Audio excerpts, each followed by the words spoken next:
યદનુગ્રહતો જંતુ સર્વદુઃખાતિગો ભવેત તમહં સર્વદા વંદે શ્રીમદ્વલ્લભનંદનમ અજ્ઞાનતિમિરાન્ધસ્ય જ્ઞાનાંજનશલાકયા ચક્ષુરુન્મીલિतं યેન તસ્મૈ શ્રીગુરવે નમઃ. નમામિ હૃદયે શેષે લીલાક્ષીરાબ્ધિસાયિનમ લક્ષ્મી સહસ્રલીલાભિ સેવ્યમાનમ કલાનિધિમ ચતુર્ભિશ્ય ત્રિભિસ્તથા ષડભિર્વિરાજતે યોસૌ પંચધારદયે મમ. 2 મિનિટ હરિનામ સંકીર્તન કરી લઈએ.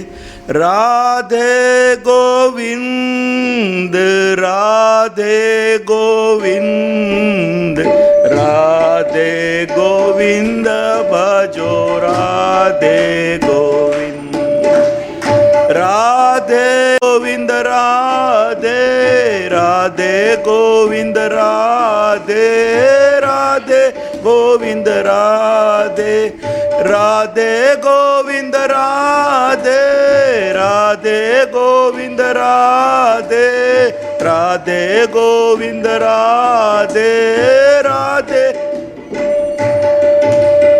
રાધે રાધે રાધે રાધે રાધે રાધે રાધે રાધે રાધે રાધે રાધે રાધે શ્રી રાધે ગોવિંદ રાધે ગોવિંદ.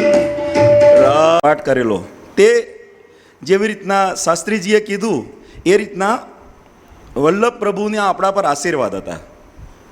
કારણ કે વક્તાની અને શ્રોતાની બંનેની રાસ પંચાધ્યાયી ઉપર લાયકાત નથી એ હું વક્તા તરીકે નિખાલસપણે સ્વીકાર કરું છું. પણ ભક્તિમાં સર્વનો અધિકાર છે અને એ અધિકારને જ્યારે એન્કેસ કરવા માટે આપણે એક ડગલું ચાલીએ છીએ ને તો 99 ડગલા સામેથી ભગવાન આવે છે. એટલે જેવી રીતના એક નાનું બાળક દાદાના ખોડામાં બેસીને દાદાની દાઢીને ખેંચે ને તે રીતના આપણે પણ આ ગહનતમ વિષયની સાથે એક નિખાલસ ખુલ્લા હૃદયથી પૂરી હોશ અને સભાનતા સાથે તાત્વિક ઊંડાણમાં પ્રવેશ કરવા માટે અધિકારી છીએ અને છીએ જ. ગઈકાલના વિષયમાં હું ચોક્કસપણે એવું ઈચ્છું કે એક ભાઈઓમાંથી અને એક બહેનોમાંથી ગઈકાલે શું નીકળ્યું નિષ્કર્ષ તેની થોડીક વાત કરીએ. કારણ એટલું જ છે કે આ એક સૂત્રાત્મક છે. આ કહે છે ને ભગવદ્ ગીતામાં આવે છે કે સૂત્રે મણિગણા ઇવ. ગઈકાલનો મણકો અને આજનો મણકો કનેક્ટેડ છે અને connecting thread identifying the truth between the words which is the purpose of the satsang. સત્સંગનો હેતુ શું છે? શબ્દોની પરે રહેલું, શબ્દોની ભીતર છુપાયેલું અને શબ્દોમાં પણ ઓતપ્રોત એવા પરમ સત્યનો ઉદ્ગાર થાય. એટલે connecting the dots is more important. તો ક્વિકલી રિવ્યૂ કરી શકીએ છીએ અથવા તો કંઈક ના સમજાયું હોય તો પૂછી શકીએ છીએ અથવા તો કંઈક ફીડબેક આપી શકીએ છીએ કે ભાઈ ધારો કે ફોર એક્ઝામ્પલ ઘણા બધા 1-2 જણે મને કીધું કે થોડો હેવી ડોઝ લાગ્યો ફોર એક્ઝામ્પલ. તો જે કંઈ હોય નિખાલસતાથી જેમ ગઈકાલે કીધેલું તે પ્રમાણે ભલે થોડીક મિનિટો માટે પણ આપણે બધા એક હૃદયના તાતણાથી જોડાઈ અને સહચિંતનની યાત્રામાં જઈશું અને ઉમેશભાઈ શાસ્ત્રીજીની ગુરુજીની ઉપસ્થિતિમાં આપણા બધાના હૃદયને એકસૂત્રિત થવામાં સરળતા રહેશે. તો આપણે એ મોકાનો ભરપૂર સદુપયોગ કરી લઈએ. સમય મૂલ્યવાન નથી, વીજળીના ચમકારે મોતીડા પહેરવવા છે આપણે, તે મૂળ તાત્પર્ય છે. એટલે ખુલ્લા મનથી પૂરી સાવધાની સાથે ફરી પાછી ગઈકાલની વાત રિપીટ કરવી પડશે કારણ કે અમુક લોકો નવા પણ છે અને બીજી વસ્તુ કે ગઈકાલના પણ લોકો માં આ વસ્તુ જરૂરી છે. કારણ કે જો કનેક્ટિંગ ધ ડોટ થઈ ગયો હોત ને તો મને એવું કહેતા આજે કહેનારા, જો કે 10માંથી 9 લોકોએ તો એવું જ કીધું કે બહુ સરસ રહ્યો વિષય અને બહુ જ ગહન હતો, પણ અમુક લોકોનું એક બિચારા એક એની સાથે કહેતા હતા, એક બે જણ એવું કહેતા હતા કે થોડુંક ભારે પડ્યું.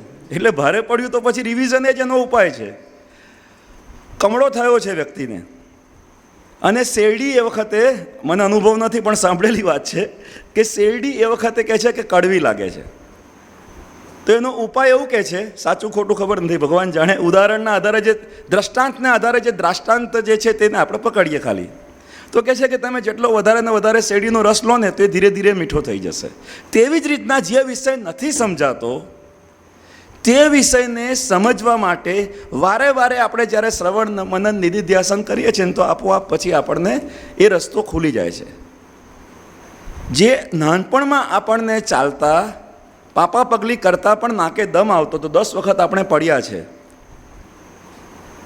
અને આજે આપણને આ દીકરીઓ રાધાકૃષ્ણનો સરસ મજાનો નૃત્ય બતાવ્યો, તો આ વિકાસ કેવી રીતના થયો? અભ્યાસથી થયો. ગીતામાં ભગવાને કીધું છે ને કે અભ્યાસે ન તું કૌંતેય વૈરાગ્ય ન. અર્જુન પ્રશ્ન પૂછે છે કે ચંચલમ હિ મન કૃષ્ણ પ્રમાથી બલવદ્રડમ. તો ભગવાન બહુ ઓછી જગ્યાએ અર્જુન સાથે સહમત થયા છે. સહમત થયા હોય તો પહેલી જ અધ્યાયમાં નહીં થઈ જતે ભગવાન કે તને વિષાદ થાય છે તો જવા દે, આ યુદ્ધ જેવું ઘોર કર્મ આપણે કરવું નથી, ચૂપચાપ બેસી જાય, આપણે આશ્રમ ખોલી કાઢીએ તારો, અને તું સરસ મજાનો ભગવાનની ભક્તિ કર ને કલ્યાણ તો તારું નિશ્ચિત જ છે, કારણ કે હું તારો સખા છું. પણ ભગવાન એવું ના કીધું, એગ્રી નથી થયા, પણ આ જગ્યા પર ભગવાન એગ્રી થયા. એટલે આપણા બધા માટે આ દિલાસો છે, આપણા બધા માટે આ સાંત્વના છે. શું સાંત્વના છે? સાંત્વના શું છે આપણા માટે? આપણને એવું થાય છે કે નથી થતું? કેટલા દરેક જણ પોતાના મનને જુએ. કાલે કીધેલું એ પ્રમાણે ચંચલમ હિ મન કૃષ્ણ પ્રમાથી બલવદ્રડમ. આપણું મન ચંચળ છે અને વાયુની જેમ દુષ્કર છે, એને આપણે એ કરવું તો એ વસ્તુ મને ને તમને પણ લાગુ પડે છે. તો એના માટેનો શું રસ્તો છે? તો ભગવાને એના 2 રસ્તા કીધા. અભ્યાસ એ ન તું કૌંતેય વૈરાગ્ય ચ સિદ્ધયેત. અભ્યાસ અને વૈરાગ્યથી એ સિદ્ધ થઈ શકે એમ છે. તો ગઈકાલના તાત્પર્યમાં આપણે એટલે સુધી આવેલા કે ઈસ્ટર્ન અને વેસ્ટર્ન ફિલોસોફીમાં દરેક જગ્યાએ મનુષ્યએ જીવનના પરમ સત્યને ખોજવાનો પ્રયત્ન કરેલો જ છે. એમાંથી ઈસ્ટર્ન ફિલોસોફીમાં બે શાખાઓ છે. એક છે આસ્તિક દર્શન, બીજું છે નાસ્તિક દર્શન. નાસ્તિક દર્શન એટલે એવું નથી કે જે ઈશ્વરને નથી માનતું, પણ એવું છે કે જે વેદને નથી માનતું પ્રમાણ તરીકે. તો આસ્તિક દર્શનમાં આપણે જોયા હતા કે 6 દર્શન છે: યોગ, સાંખ્ય, વૈશેષિક, ન્યાય, પૂર્વ મીમાંસા જૈમિનીનું, અને ઉત્તર મીમાંસા એટલે કે વેદાંત. અને એ ઉત્તર મીમાંસામાં પણ આપણે જોયું હતું કે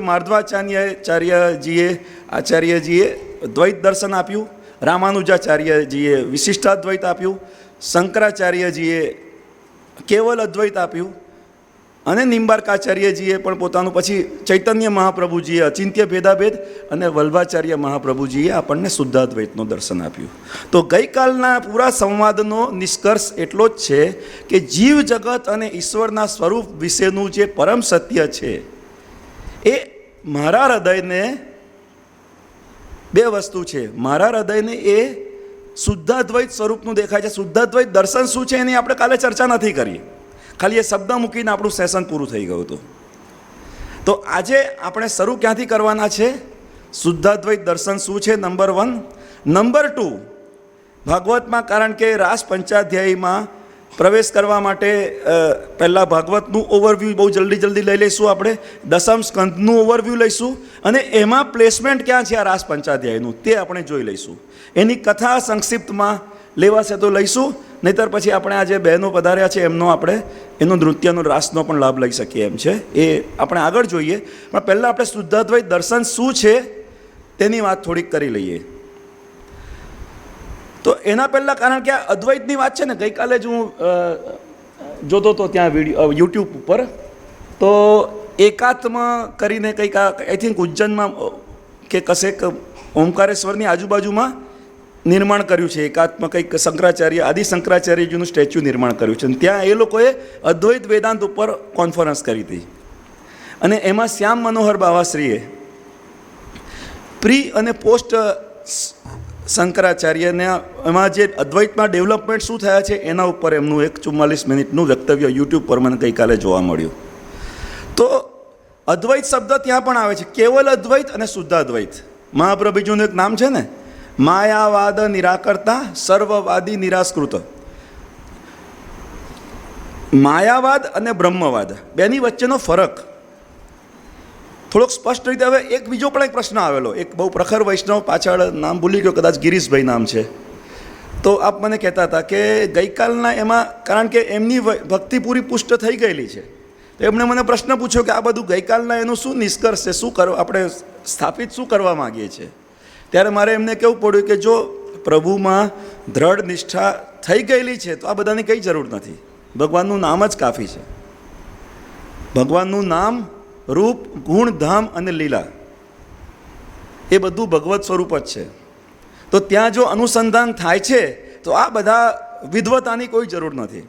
વિદ્વતાનો ઉપયોગ માત્ર ને માત્ર ભાષણ માટે છે, પણ આ વિદ્વતા જરૂરી નથી કે એ અહંકારની અભિવ્યક્તિ માટે હોય, લોકેશના માટે હોય, તે જરૂર નથી. શુદ્ધ યશ એ સારી વસ્તુ છે, પણ યશના માટે જો આનો પ્રયોગ વિનિયોગ કરવામાં આવે ને તો એ ઉચિત નથી. એ હોશ સાથે હું જણાવી રહ્યો છું કે જો મગજમાં આ મારા આ કહીએ ને કે અર્જુનને જે રીતના વિષાદ થયો હતો ને એ રીતના મને પણ મારા બાળપણમાં થયેલા વિષાદની પરિપાક રૂપે આખું આટલા બધા ચિંતનની પ્રક્રિયામાં મારે લાગવું પડે છે, એવું કહું તો એ ખોટું નથી. વૈષ્ણવ પરિવારમાં જન્મેલો હોવાથી એ જે વૈષ્ણવિક આચાર પ્રક્રિયાની પાછળ એક કહે ને કે વિચાર અને ભાવ જગતમાં રહેલી જે કહીએ ને કે એ સુકોમળતાનો અનુભવ નથી. અને ઘરમાં પૂજા પાઠનું એનું તેનું તો વાતાવરણ જ હોય. મારા ઘરની વ્યક્તિગત ઘરની વાત નથી કરતો, મોટાભાગના વૈષ્ણવ પરિવારોમાં મને આ અનુભવાયું કે વાત એક છે અને વ્યવહાર બીજો છે. ભગવાન પ્રત્યેની આસ્થાનું સાચું સ્વરૂપ શું હોઈ શકે? તો એ સાચા સ્વરૂપની મહાત્મ્ય નથી ને તો મહાપ્રભુજીની જ ભાષામાં ગઈકાલે આપણે જોયું હતું એ પ્રમાણે કે મહાત્મ જ્ઞાન સાથેની ભક્તિ એ સર્વોત્તમ ભક્તિ છે. આજે સવારે પણ શાસ્ત્રીજી કહેતા હતા ને કે ઠાકોરજીની જે સેવા કરીએ છીએ, ઠાકોરજીને સર્વત્વ દેખવાના છે. શરૂઆત ભલે ઠાકોરજીના સ્વરૂપમાંથી થાય, પણ આખરેમાં તો આખું જે બ્રહ્માંડ છે તે તેનું જ છે.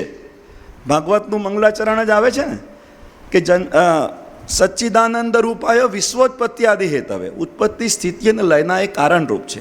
એ કારણરૂપ કેવું સ્વરૂપ છે એ શુદ્ધાદ્વૈતમાં આપણે સમજવાના છે. પણ એ પહેલાં માયાવાદને પણ સમજી લઈએ.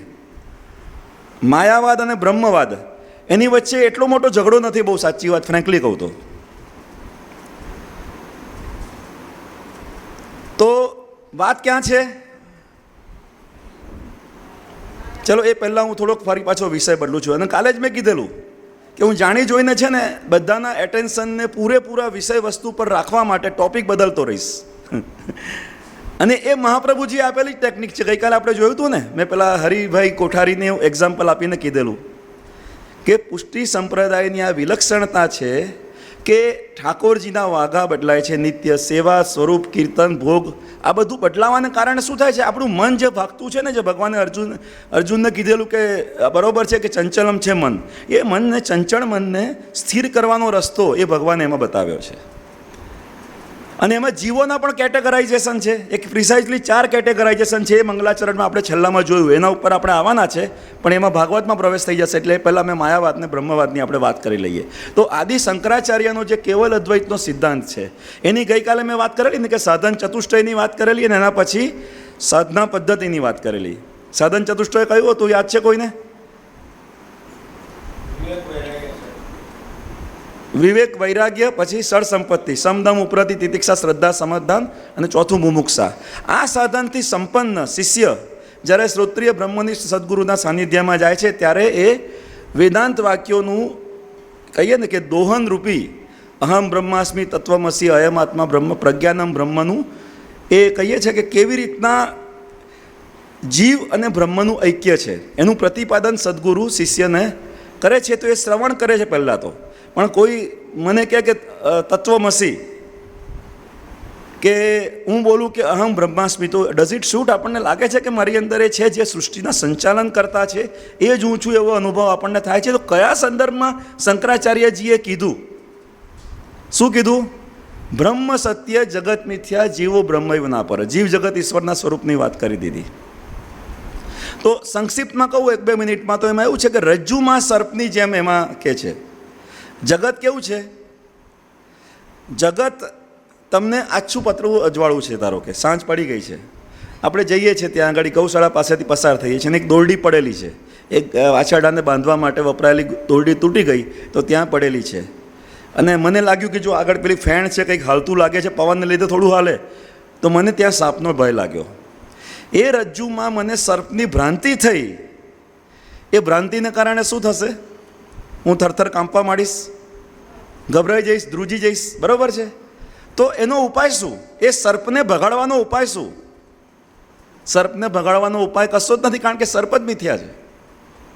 ઊંઘમાં સ્વપ્નમાં જોયેલું બિહામણા સ્વપ્નમાંથી, એ થયેલી ઘટનાક્રમમાંથી બહાર નીકળવાનો ઉપાય શું? ઊંઘ ઉડી જાય એટલે આપોઆપ જતું રહેવાનું છે. તો રજ્જુમાં સર્પની જેમ જગત એ બ્રહ્મમાં ભાસી રહ્યું છે. અને પ્રિસાઇઝલી એમ જ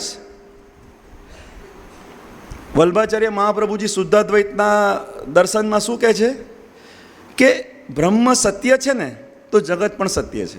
હવે એની સૂક્ષ્મતામાં જઈએ ને તો આમ પણ બધાને હેવી ડોઝ પડે છે એટલે બહુ મજા નહીં આવે, પણ એટલું ચોક્કસ કહી દઈએ આપણે કે બહુ સરળ ભાષામાં શુદ્ધાદ્વૈતના સિદ્ધાંતને સમજવો હોય તો ઈશ્વરનું સ્વરૂપ તો આપણે જાણીએ છીએ, સચ્ચિદાનંદ રૂપાય, હમણાં જ કીધું.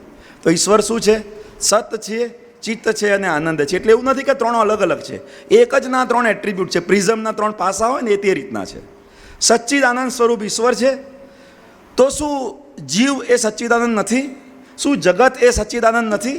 તો કહે છે કે ના, બધું જ સચ્ચિદાનંદ છે, પણ જીવમાં આનંદ તિરોહિત થયેલો છે.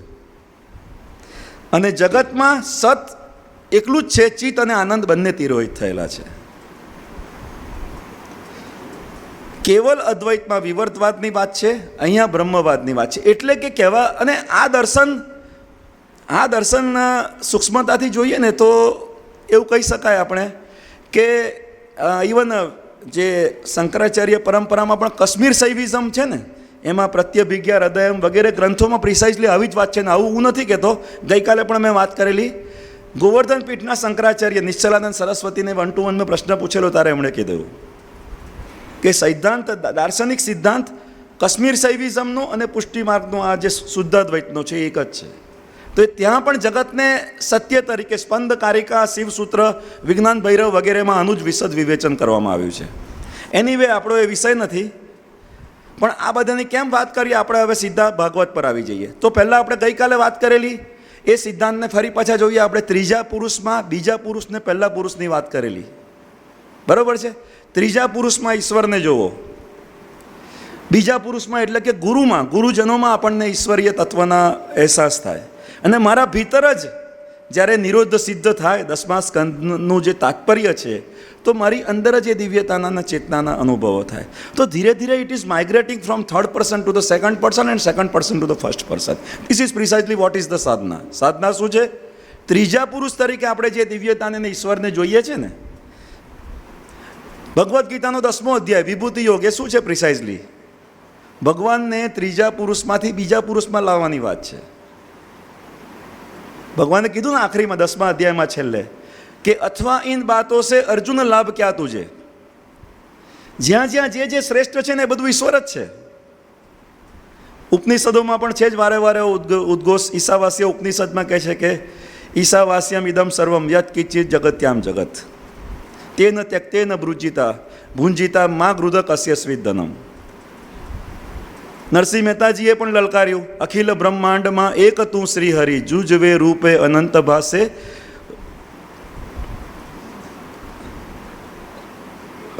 એમાં આપણે શું છે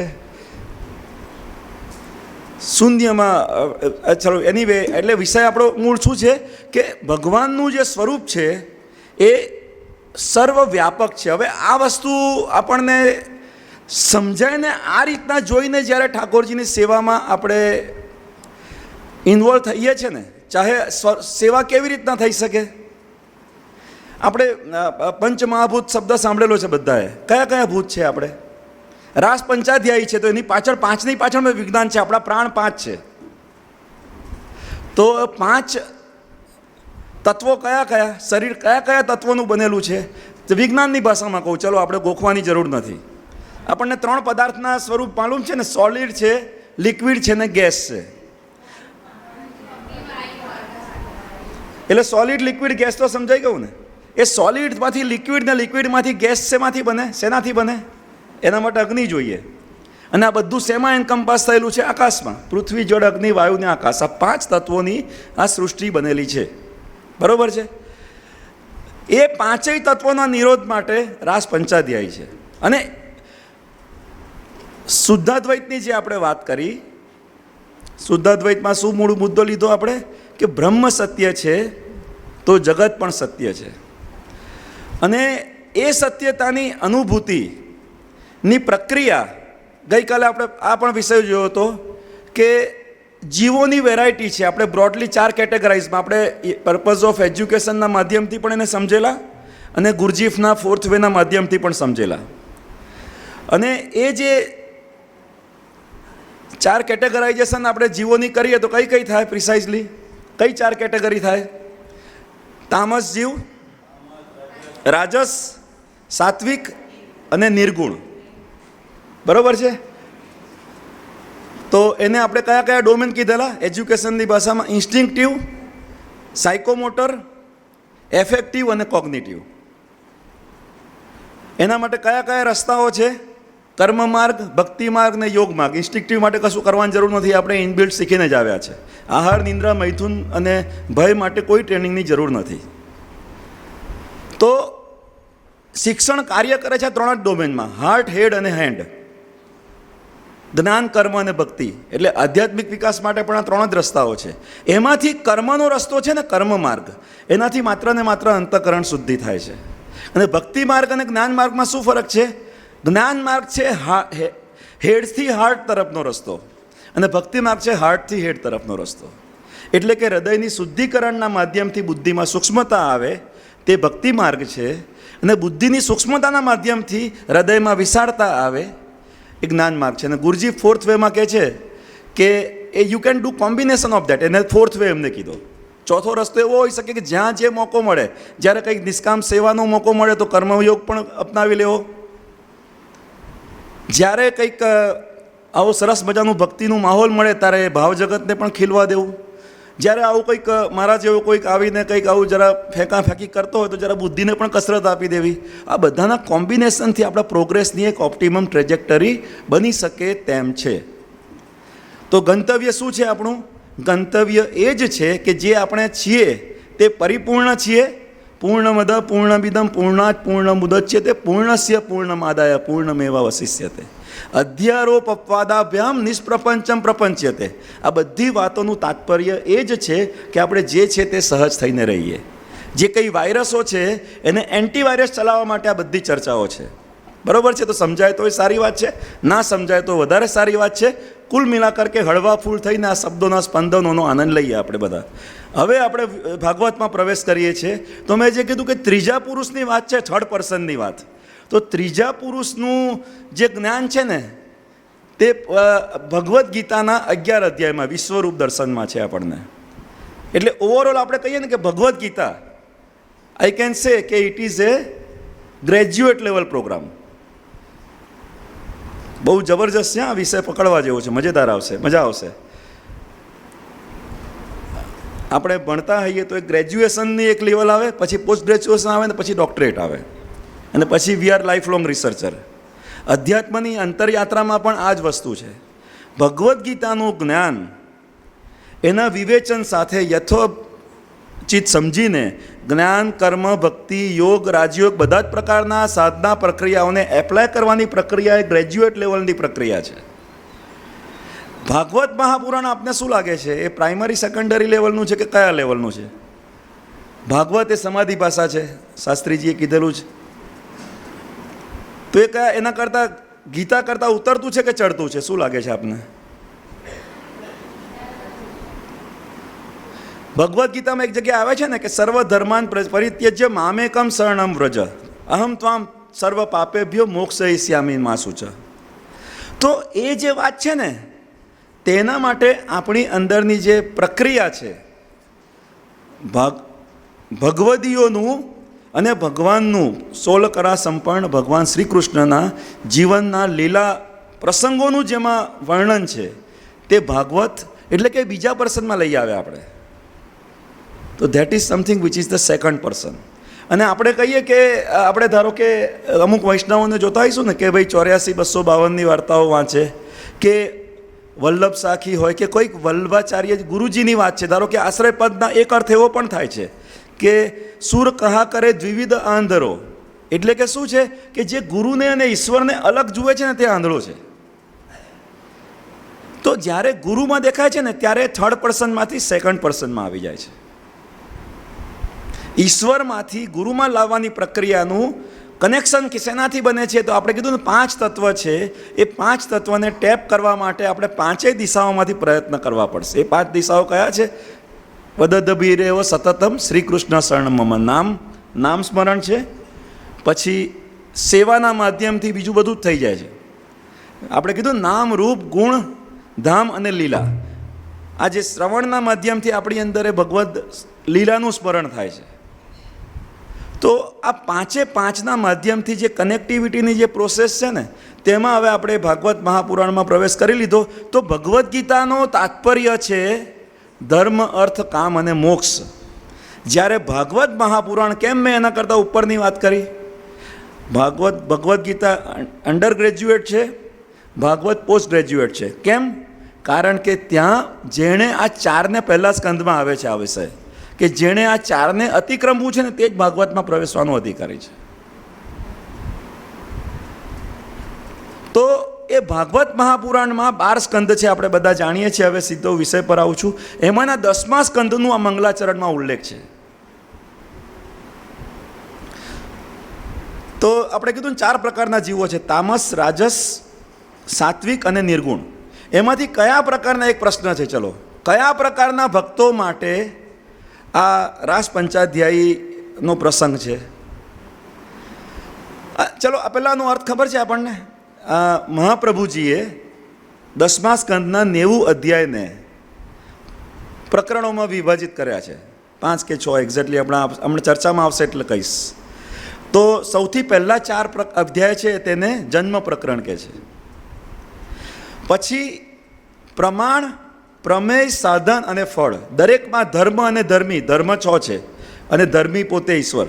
એ 7 દરેકના ચેપ્ટર્સ છે. એટલે 7 ચોક 28 તામસ પ્રકરણમાં છે. એની વચ્ચે પાછા 3 પ્રકરણ બ્રહ્માજીવાળો પ્રસંગ છે કે જેને મહાપ્રભુજીએ પ્રક્ષિપ્ત પ્રકરણ કીધા છે. એટલે મહાપ્રભુજીનું એવું સુબોધિનીજીમાં તાત્પર્ય છે કે એ પ્રસંગ પાછળથી ઉમેરાયેલો છે, એવું મહાપ્રભુજીનું એ છે, અભિવ્યક્તિ છે. પછી જે 7 ચોક 28 પ્રકરણો આવે છે ને તે છે રાજસ પ્રકરણના. હવે પ્રમાણની જરૂર સાત્વિક જીવોને નથી, એટલે ત્યાં સિર્ફ પ્રમેય, સાધન અને ફળ. 7-21 છે, બરાબર છે. અને છેલ્લે 6 જે છે ભગવાનના 6 ભગ છે એના વિશેના 6 પ્રકરણ છે. એટલે એ નિર્ગુણ ભક્તિ તો સીધું એ એટેચ થઈ જાય, એટલે એમના માટે કોઈ અલગથી બીજી પ્રોસેસ નથી. તો એ રીતના તમે સરવાળો કરશો તો 81 થશે, વત્તા 3 પહેલાં પ્રક્ષિપ્ત, એટલે કે 90 ચેપ્ટર આ રીતના 90 અધ્યાય આ રીતના પૂરા થાય છે 10મા સ્કંદના. એ ત્યાં ઉલ્લેખ છે કે ચતુર્ભિષ્ય પહેલાં 4 જન્મ પ્રકરણના છે, ફરી ચતુર્ભિષ્ય છે એ તામસ પ્રકરણના 4 જે છે, તામસના પ્રમાણ, પ્રમેય, સાધન અને ફળ. પછી છે ફરી ચતુર્ભિષ્ય, એ રાજસના છે. ત્રિભિષ તથા એ શેના છે? ત્રિભિષ તથા શેના છે? હા, સાત્વિક માટે, કારણ કે ત્યાં પ્રમાણ નથી, બરાબર છે. અને છેલ્લે છે ષડબીર વિરાજતે, એટલે ભગવાનના 6 ભગ. તેવા ભગવાનને હું આ 5 પ્રકરણ છે ને 5 રીતને હું નમન કરું છું. કેટલું જબરજસ્ત! એક જ શ્લોકમાં મંગળાચરણમાં આખા આપણે 10મ સ્કંદને ભગવાનની લીલાઓનું સ્મરણ થઈ ગયું આપણી અંદર. તો હવે આપણે આ વિષય પર આવીએ કે રાસ પંચાધ્યાયીનો પ્રસંગ એ અધ્યાય 29 થી અધ્યાય 33નો વિષય છે. એની આગળ જેવી રીતના શાસ્ત્રીજીએ વાત કરી તે રીતના વેણુગીતનો પ્રસંગ આવી ગયો, ગોવર્ધન લીલા પણ એની આગળ આવી ગઈ. તો એ બધું તામસ જીવો માટેના કયા 3 લીધા આપણે? પ્રમાણ, પ્રમેય અને સાધન થઈ ગયા. એટલે આ ફળ પ્રકરણ છે. તામસ જીવોના ફળ પ્રકરણમાંના 7માના 5 રૂપ ધ્યાનના આ છે પ્રકરણો, અને છેલ્લા બે છે અને પછી જે બે આવે છે 34 અને 35 તે છે નામ માટે, નામની મહિમા માટે. હવે સવાલ થશે કે નામ અને રૂપના માધ્યમથી ભગવાનને સાથે કેવી રીતના જોડાય? શું લાગે છે આપને? આ બધી વાતો આટલી ગહેરાઈથી કેમ કરું છું? કારણ કે આમાં જ મોડ્યુલેશન કરીને જે નવા ફૂટી નીકળેલા છે ને હિન્દુ ધર્મમાંથી, તે લોકો કંઈક પોતપોતાનો વાડો શરૂ કરે છે. બહુ ખુલ્લી વાત કરું છું, ડાયરેક્ટ ને બ્લન્ટ વાત કરું છું. તો આપણી પરંપરામાં રહેલા તથ્યમાં જે ગહન આધ્યાત્મિકતા છુપાયેલી છે ને, તો આપણે મોડ્યુલેટ નહીં થઈએ કશાથી. અન્યાશ્રય ટાળવાથી ટળતો નથી. યથાર્થ મહાત્મ્ય જ્ઞાનથી આપોઆપ જ અનન્યતા આવી જાય છે. તો આપણે ક્યાં પ્રવેશ્યા કે તામસ જીવો માટેનું જે ફળ પ્રકરણમાં જે રૂપ ધ્યાનની વાત છે તે આ રાસ પંચાધ્યાયી છે. તો હવે મારો મુદ્દો છે કે ભાઈ નામ અને રૂપ આ બેના માધ્યમથી કેમ આટલું બધું છે? આપણે નાથ દ્વારા જઈએ છીએ તો શું કરીએ છીએ? ધક્કાની વચ્ચે દર્શન કરીને આવીએ છીએ, પણ બધાને જ કૃતકૃત્ય થઈ ગયાનો ભાવ થાય. મારા જેવા હજી તામસ પ્રકારના જીવો હોય કદાચ તો વધારે વખત મંદિરમાં બેસે. અમુક લોકોને તરત જ બેટરી ચાર્જ થઈને બહાર ફરતા થઈ જાય, બટાકા પૌવાને ચામાં ફરતા થઈ જાય. તો ત્યાં શું મળે છે? શું આપણને એક ભગવાનની એક ઝલક. સવારે આપણે સંસ્કાર ચેનલ પર 2 મિનિટ પેલું આવે ને હરિશરણમ, એમાં પણ કેવું ચાર્જિંગ ફીલ થાય છે. એક રૂપ ધ્યાનથી પણ આપણી અંદર બેટરી ચાર્જ થઈ જાય છે. કીર્તનથી કેવું સરસ મજાનું આપણે સવારે ચાલતું હતું એ થાય છે ને, વી ફીલ એનર્જી. તો આ નામ અને રૂપથી કેમ થાય છે એની પાછળનું અધ્યાત્મનું વિજ્ઞાન સમજવાની વાત છે. કારણ કે આપણે તો નેક્સ્ટ જનરેશનને જોડી શકીશું. શાસ્ત્રીજી કેટલી મહેનત કરે છે. એમણે વાત કરી ને કે બાળકોને અહીંયા શિબિરો કરાવે છે, અત્યારથી એમનામાં સંસ્કાર પડે. તો આપણા બધાનું શું દાયિત્વ નથી? એકલા શાસ્ત્રીજીનું જ દાયિત્વ છે. આપણી જેમ એ પણ ગૃહસ્થ છે, એમને પણ એમના ઘરનું હું ને મારું લઈને બેસી રહ્યું હોય તો કોણ રોકે છે? આપણે સેન્સિટાઇઝ થવું પડશે. શિબિરમાં આવવાની સાર્થકતા ત્યારે જ કે જ્યારે આપણે અહીંથી બદલાઈને જઈએ. અને જે શાસ્ત્રીજીએ કીધું એ પ્રમાણે હું ખરેખર એવું ઈચ્છું છું કે જે હું રાસમાં પ્રવેશવાને લાયક નથી, આપશ્રીના આશીર્વાદથી જો એમાં પ્રવેશ મળી જાય ને તો મારું અહીંયા આવું સાર્થક છે. તો નામ અને રૂપથી આ કનેક્ટિવિટીનું કારણ શું? કોઈ પોતાની આપણે વૈજ્ઞાનિક દ્રષ્ટિકોણથી વાત કરીએ છીએ. હવે પૂરું વૈજ્ઞાનિક. આ છેલ્લો વિષય કદાચ, કારણ કે ટાઈમ આપ વારે ઘડી જુઓ છો એટલે મને ચિંતા થાય છે. કેટલા વાગ્યા? હા, એટલે કેટલા વાગ્યા? હું એ જ પૂછું છું, કેટલો ટાઈમ આપો છો તમે મને? હા, તો હું 5 મિનિટમાં પૂરું કરી દઉં. કેટલી મિનિટ આપો છો એ કહો ને ક્લિયરલી. હા બસ, તો 5 મિનિટથી પહેલાં પૂરું કરી દઉં. તો આપણે નામ અને રૂપની વાત કરીએ છીએ, એ બંનેથી અસર થાય છે, આપણે અનુભવીએ છીએ. પાઠ કરેલો તે જેવી રીતના શાસ્ત્રીજીએ કીધું એ રીતના વલ્લભ પ્રભુના આપણા પર આશીર્વાદ હતા. કારણ કે વક્તાની અને શ્રોતાની બંનેની રાસ પંચાધ્યાયી ઉપર લાયકાત નથી, એ હું વક્તા તરીકે નિખાલસપણે સ્વીકાર કરું છું. પણ ભક્તિમાં સર્વનો અધિકાર છે, અને એ અધિકારને જ્યારે એન્કેસ કરવા માટે આપણે એક ડગલું ચાલીએ છીએ ને, તો 99 ડગલા સામેથી ભગવાન આવે છે. એટલે જેવી રીતના એક નાનું બાળક દાદાના ખોડામાં બેસીને દાદાની દાઢીને ખેંચે ને, તે રીતના આપણે પણ આ ગહનતમ વિષયની સાથે એક નિખાલસ ખુલ્લા હૃદયથી પૂરી હોશ અને સભાનતા સાથે તાત્વિક ઊંડાણમાં પ્રવેશ કરવા માટે અધિકારી છીએ અને છીએ જ.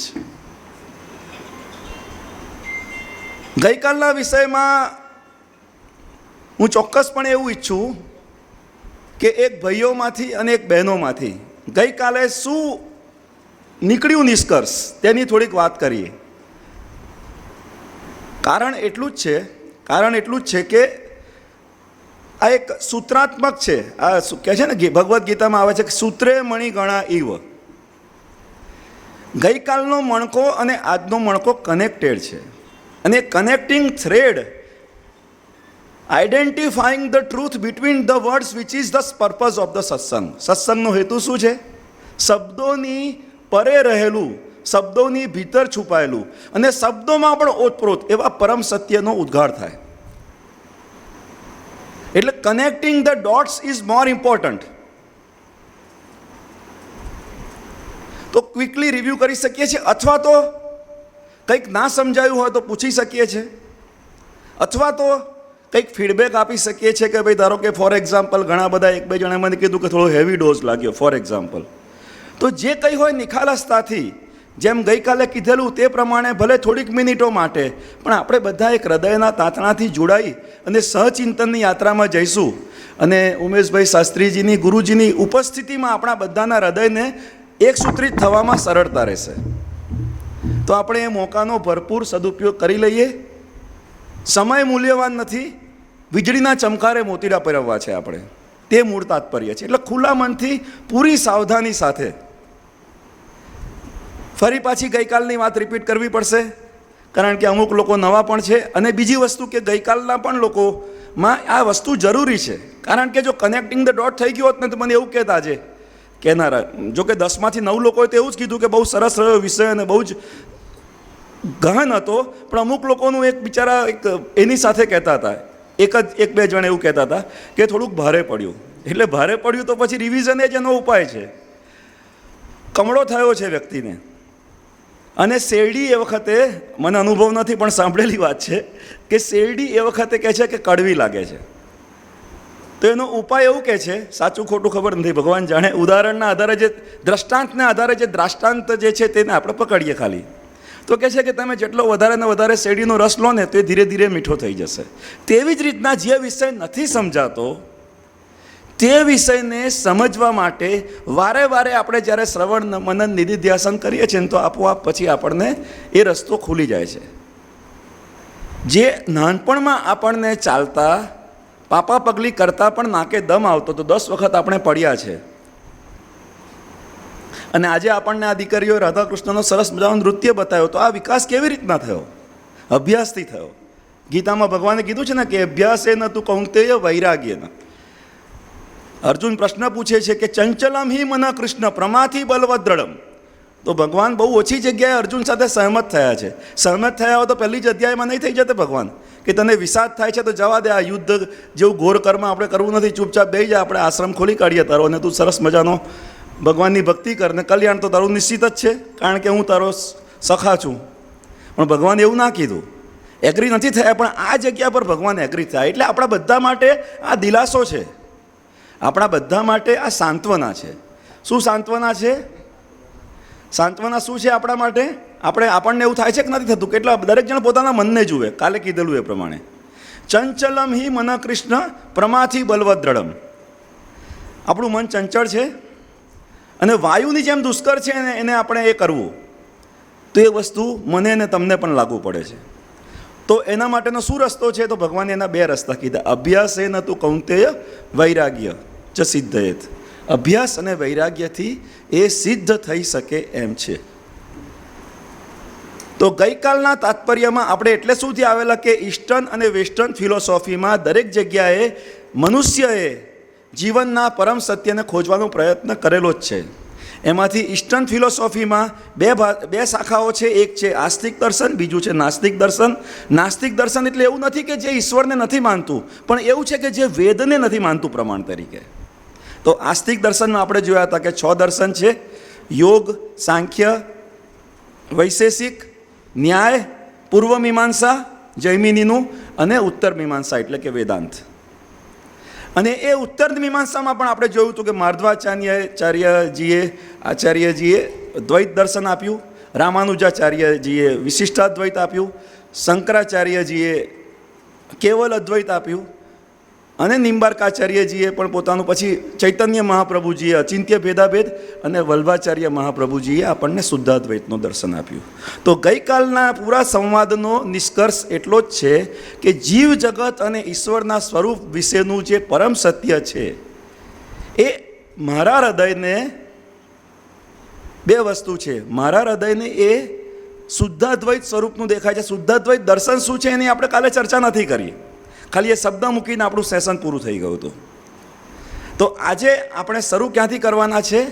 શુદ્ધાદ્વૈત દર્શન શું છે, નંબર 1. નંબર 2, ભાગવતમાં, કારણ કે રાસ પંચાધ્યાયીમાં પ્રવેશ કરવા માટે પહેલાં ભાગવતનું ઓવરવ્યૂ બહુ જલ્દી લઈ લઈશું આપણે.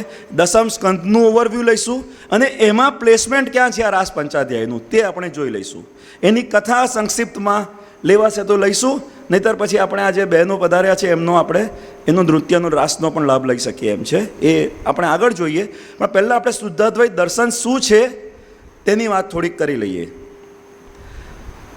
તો એના પહેલાં, કારણ કે આ અદ્વૈતની વાત છે ને, ગઈકાલે જ હું જોતો હતો ત્યાં વિડીયો યુટ્યુબ ઉપર, તો એકાત્મ કરીને કંઈક આઈ થિંક ઉજ્જૈનમાં કે કશેક ઓમકારેશ્વરની આજુબાજુમાં નિર્માણ કર્યું છે. એકાત્મ કંઈક શંકરાચાર્ય, આદિ શંકરાચાર્યજીનું સ્ટેચ્યુ નિર્માણ કર્યું છે. અને ત્યાં એ લોકોએ અદ્વૈત વેદાંત ઉપર કોન્ફરન્સ કરી હતી.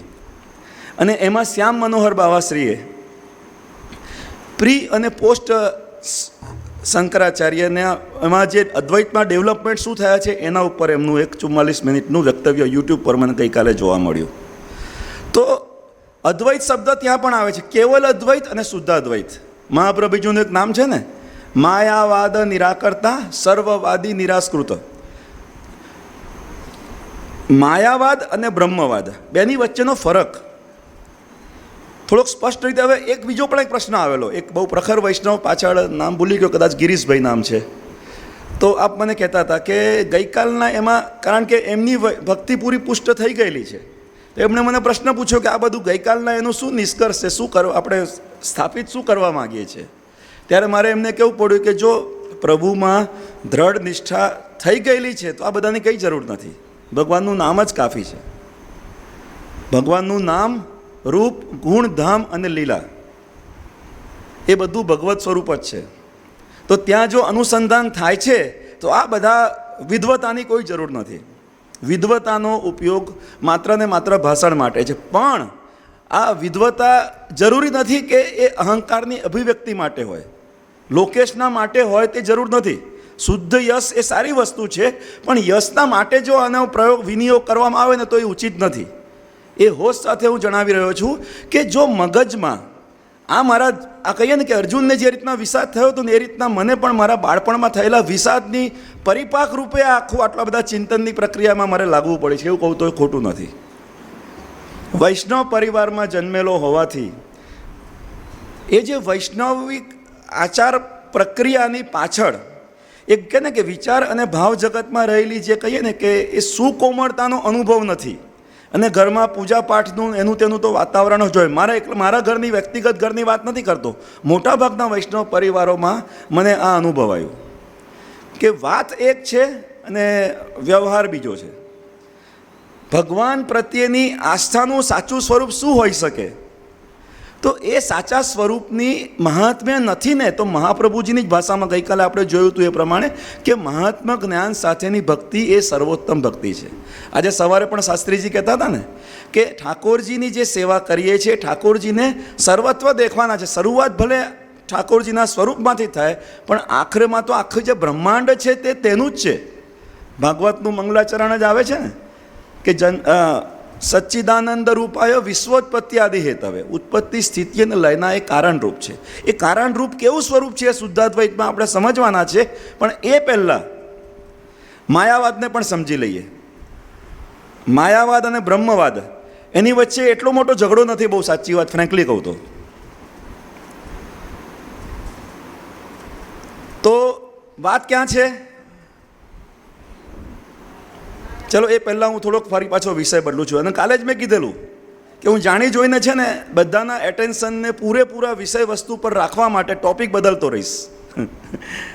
અને એ મહાપ્રભુજી આપેલી ટેકનિક છે. ગઈકાલે આપણે જોયું હતું ને, મેં પેલા હરિભાઈ કોઠારીને એક્ઝામ્પલ આપીને કીધેલું કે પુષ્ટિ સંપ્રદાયની આ વિલક્ષણતા છે કે ઠાકોરજીના વાઘા બદલાય છે, નિત્ય સેવા, સ્વરૂપ, કીર્તન, ભોગ આ બધું બદલાવાને કારણે શું થાય છે? આપણું મન જે ભાગતું છે ને, જે ભગવાને અર્જુનને કીધેલું કે બરોબર છે કે ચંચલમ છે મન, એ મનને, ચંચળ મનને સ્થિર કરવાનો રસ્તો એ ભગવાને એમાં બતાવ્યો છે.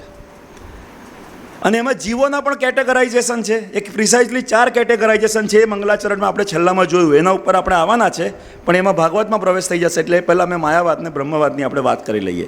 તો આદિ શંકરાચાર્યનો જે કેવલ અદ્વૈતનો સિદ્ધાંત છે એની ગઈકાલે મેં વાત કરેલી ને કે સાધન ચતુષ્ટયની વાત કરેલી, અને એના પછી સાધના પદ્ધતિની વાત કરેલી. સાધન ચતુષ્ટય કયું હતું યાદ છે કોઈને?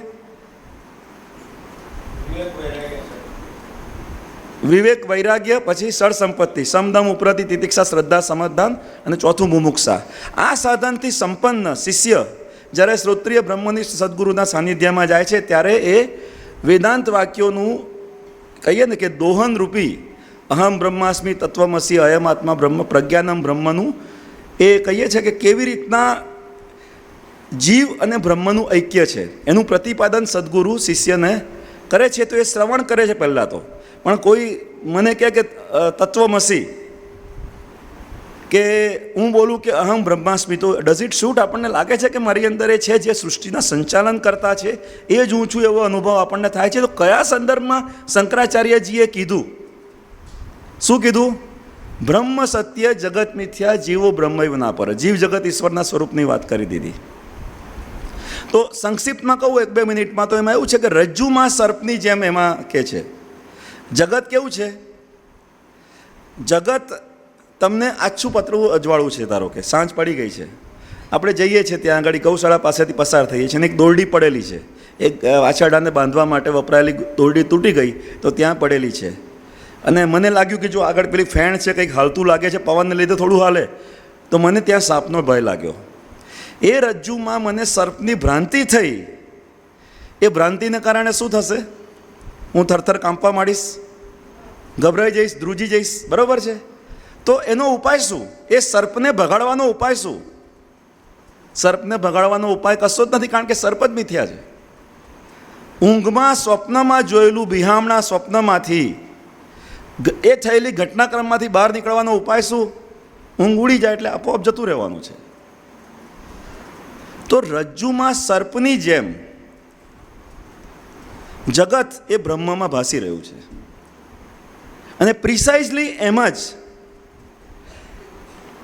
વલ્ભાચાર્ય મહાપ્રભુજી શુદ્ધાદ્વૈતના દર્શનમાં શું કહે છે કે બ્રહ્મ સત્ય છે ને તો જગત પણ સત્ય છે. હવે એની સૂક્ષ્મતામાં જઈએ ને તો આમ પણ બધાને હેવી ડોઝ પડે છે એટલે બહુ મજા નહીં આવે, પણ એટલું ચોક્કસ કહી દઈએ આપણે કે બહુ સરળ ભાષામાં શુદ્ધાદ્વૈતના સિદ્ધાંતને સમજવો હોય તો ઈશ્વરનું સ્વરૂપ તો આપણે જાણીએ છીએ, સચ્ચિદાનંદ રૂપાય. હમણાં જ કીધું.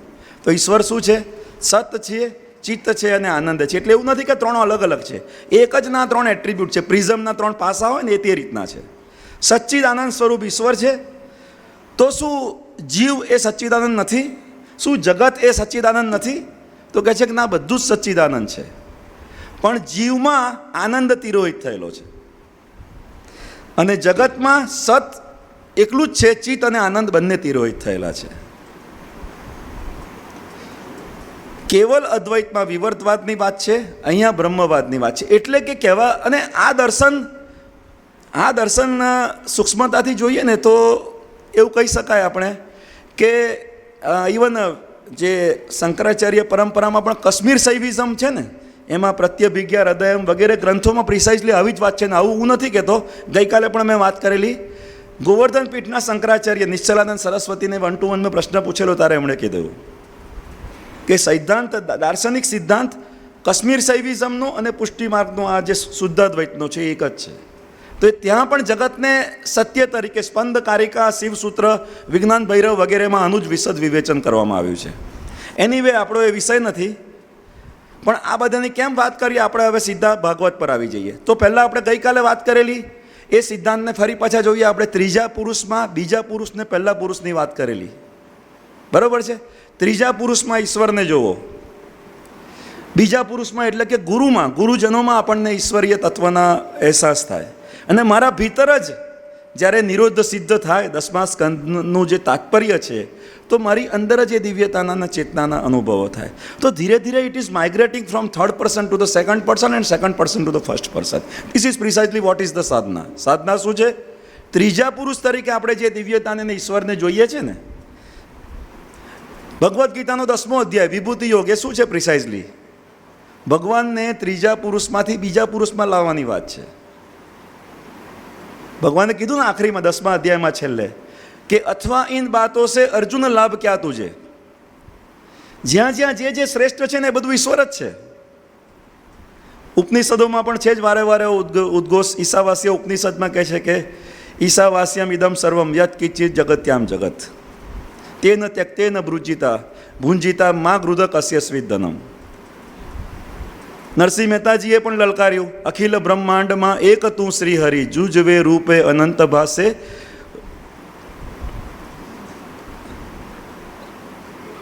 એમાં આપણે શું છે શૂન્યમાં, ચલો એનીવે, એટલે વિષય આપણો મૂળ શું છે કે ભગવાનનું જે સ્વરૂપ છે એ સર્વવ્યાપક છે. હવે આ વસ્તુ આપણને સમજાય ને આ રીતના જોઈને જ્યારે ઠાકોરજીની સેવામાં આપણે ઇન્વોલ્વ થઈએ છીએ ને, ચાહે સેવા કેવી રીતના થઈ શકે. આપણે પંચમહાભૂત શબ્દ સાંભળેલો છે બધાએ. કયા કયા ભૂત છે આપણે? રાસ પંચાધ્યાયી છે તો એની પાછળ પાંચની પાછળ વિજ્ઞાન છે. આપણા પ્રાણ પાંચ છે, તો પાંચ તત્વો કયા કયા, શરીર કયા કયા તત્વોનું બનેલું છે વિજ્ઞાનની ભાષામાં કહું, ચલો આપણે ગોખવાની જરૂર નથી. આપણને ત્રણ પદાર્થના સ્વરૂપ માલુમ છે ને, સોલિડ છે, લિક્વિડ છે ને ગેસ છે. એટલે સોલિડ લિક્વિડ ગેસ તો સમજાઈ ગયું ને. એ સોલિડમાંથી લિક્વિડ ને લિક્વિડમાંથી ગેસ શેમાંથી બને, શેનાથી બને? એના માટે અગ્નિ જોઈએ. અને આ બધું શેમાં એન્કમ્પાસ થયેલું છે? આકાશમાં. પૃથ્વી, જળ, અગ્નિ, વાયુ ને આકાશ, આ પાંચ તત્વોની આ સૃષ્ટિ બનેલી છે. બરોબર છે? એ પાંચેય તત્વોના નિરોધ માટે રાસ પંચાધ્યાયી છે. અને શુદ્ધાદ્વૈતની જે આપણે વાત કરી, શુદ્ધાદ્વૈતમાં શું મૂળ મુદ્દો લીધો આપણે? કે બ્રહ્મ સત્ય છે તો જગત પણ સત્ય છે. અને એ સત્યતાની અનુભૂતિની પ્રક્રિયા, ગઈકાલે આપણે આ પણ વિષય જોયો હતો કે જીવોની વેરાયટી છે. આપણે બ્રોડલી 4 કેટેગરાઇઝમાં આપણે પર્પઝ ઓફ એજ્યુકેશનના માધ્યમથી પણ એને સમજેલા અને ગુરજીફના 4th વેના માધ્યમથી પણ સમજેલા. અને એ જે 4 કેટેગરાઇઝેશન આપણે જીવોની કરીએ તો કઈ કઈ થાય પ્રિસાઇઝલી? કઈ 4 કેટેગરી થાય? તામસ જીવ, રાજસ, સાત્વિક અને નિર્ગુણ. બરોબર છે? તો એને આપણે કયા કયા ડોમેન કીધેલા એજ્યુકેશનની ભાષામાં? ઇન્સ્ટિંક્ટિવ, સાયકોમોટર, એફેક્ટિવ અને કોગ્નિટિવ. એના માટે કયા કયા રસ્તાઓ છે? કર્મ માર્ગ, ભક્તિ માર્ગ ને યોગ માર્ગ. ઇન્સ્ટિંક્ટિવ માટે કશું કરવાની જરૂર નથી, આપણે ઇનબિલ્ટ શીખીને જ આવ્યા છે. આહાર, નિંદ્રા, મૈથુન અને ભય માટે કોઈ ટ્રેનિંગની જરૂર નથી. તો શિક્ષણ કાર્ય કરે છે 3 જ ડોમેનમાં: હાર્ટ, હેડ અને હેન્ડ. જ્ઞાન, કર્મ અને ભક્તિ. એટલે આધ્યાત્મિક વિકાસ માટે પણ આ 3 જ રસ્તાઓ છે. એમાંથી કર્મનો રસ્તો છે ને કર્મ માર્ગ, એનાથી માત્ર ને માત્ર અંતઃકરણ શુદ્ધિ થાય છે. અને ભક્તિ માર્ગ અને જ્ઞાન માર્ગમાં શું ફરક છે? જ્ઞાન માર્ગ છે હેડથી હાર્ટ તરફનો રસ્તો, અને ભક્તિ માર્ગ છે હાર્ટથી હેડ તરફનો રસ્તો. એટલે કે હૃદયની શુદ્ધિકરણના માધ્યમથી બુદ્ધિમાં સૂક્ષ્મતા આવે તે ભક્તિ માર્ગ છે, અને બુદ્ધિની સૂક્ષ્મતાના માધ્યમથી હૃદયમાં વિશાળતા આવે એ જ્ઞાન માર્ગ છે. અને ગુરુજી 4th વેમાં કહે છે કે એ you can do combination of that. એને 4th વે એમને કીધો. ચોથો રસ્તો એવો હોઈ શકે કે જ્યાં જે મોકો મળે, જ્યારે કંઈક નિષ્કામ સેવાનો મોકો મળે તો કર્મયોગ પણ અપનાવી લેવો. જ્યારે કંઈક આવો સરસ મજાનું ભક્તિનું માહોલ મળે ત્યારે ભાવ જગતને પણ ખીલવા દેવું. જ્યારે આવું કંઈક મારા જેવો કોઈક આવીને કંઈક આવું જરા ફેંકી કરતો હોય તો જરા બુદ્ધિને પણ કસરત આપી દેવી. આ બધાના કોમ્બિનેશનથી આપણા પ્રોગ્રેસની એક ઓપ્ટિમમ ટ્રેજેક્ટરી બની શકે તેમ છે. તો ગંતવ્ય શું છે આપણું? ગંતવ્ય એ જ છે કે જે આપણે છીએ તે પરિપૂર્ણ છીએ. પૂર્ણમદ પૂર્ણમિદં પૂર્ણાત પૂર્ણમુદચ્યતે પૂર્ણસ્ય પૂર્ણમાદાય પૂર્ણમેવાવશિષ્યતે અધ્યારોપવાદાભ્યામ નિષ્પ્રપંચમ પ્રપંચ્યતે. આ બધી વાતોનું તાત્પર્ય એ જ છે કે આપણે જે છે તે સહજ થઈને રહીએ. જે કંઈ વાયરસો છે એને એન્ટીવાયરસ ચલાવવા માટે આ બધી ચર્ચાઓ છે. બરાબર છે? તો સમજાય તો એ સારી વાત છે, ના સમજાય તો વધારે સારી વાત છે. કુલ મિલાકર કે હળવા ફૂલ થઈને આ શબ્દોના સ્પંદનોનો આનંદ લઈએ આપણે બધા. હવે આપણે ભાગવતમાં પ્રવેશ કરીએ છીએ. તો મેં જે કીધું કે ત્રીજા પુરુષની વાત છે, 3rd પર્સનની વાત. તો ત્રીજા પુરુષનું જે જ્ઞાન છે ને તે ભગવદ્ ગીતાના 11 અધ્યાયમાં વિશ્વરૂપ દર્શનમાં છે આપણને. એટલે ઓવરઓલ આપણે કહીએ ને કે ભગવદ્ ગીતા, આઈ કેન સે કે it is a graduate level program. બહુ જબરજસ્ત છે આ વિષય, પકડવા જેવો છે, મજેદાર આવશે, મજા આવશે. આપણે ભણતા હોઈએ તો એક ગ્રેજ્યુએશનની એક લેવલ આવે, પછી પોસ્ટ ગ્રેજ્યુએશન આવે ને પછી ડોક્ટરેટ આવે, અને પછી we are life long researcher. અધ્યાત્મની અંતરયાત્રામાં પણ આ જ વસ્તુ છે. ભગવદ્ ગીતાનું જ્ઞાન એના વિવેચન સાથે યથોચિત સમજીને જ્ઞાન, કર્મ, ભક્તિ, યોગ, રાજયોગ બધા જ પ્રકારના સાધના પ્રક્રિયાઓને એપ્લાય કરવાની પ્રક્રિયા એ ગ્રેજ્યુએટ લેવલની પ્રક્રિયા છે.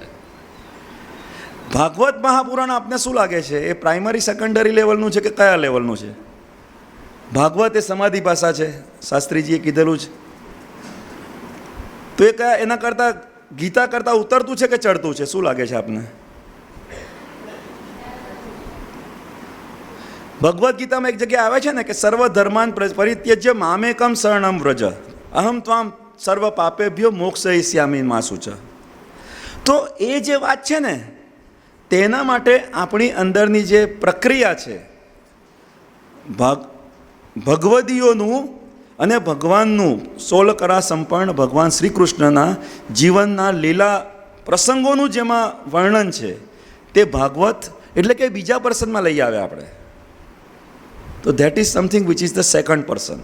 અને આપણે કહીએ કે આપણે ધારો કે અમુક વૈષ્ણવોને જોતા હોઈશું ને કે ભાઈ 84-252 વાર્તાઓ વાંચે કે વલ્લભ સાખી હોય કે કોઈક વલ્લભાચાર્ય ગુરુજીની વાત છે. ધારો કે આશ્રય પદના એક અર્થ એવો પણ થાય છે કે સુર કહા કરે દ્વિવિધ આંધળો, એટલે કે શું છે કે જે ગુરુને અને ઈશ્વરને અલગ જુએ છે ને તે આંધળો છે.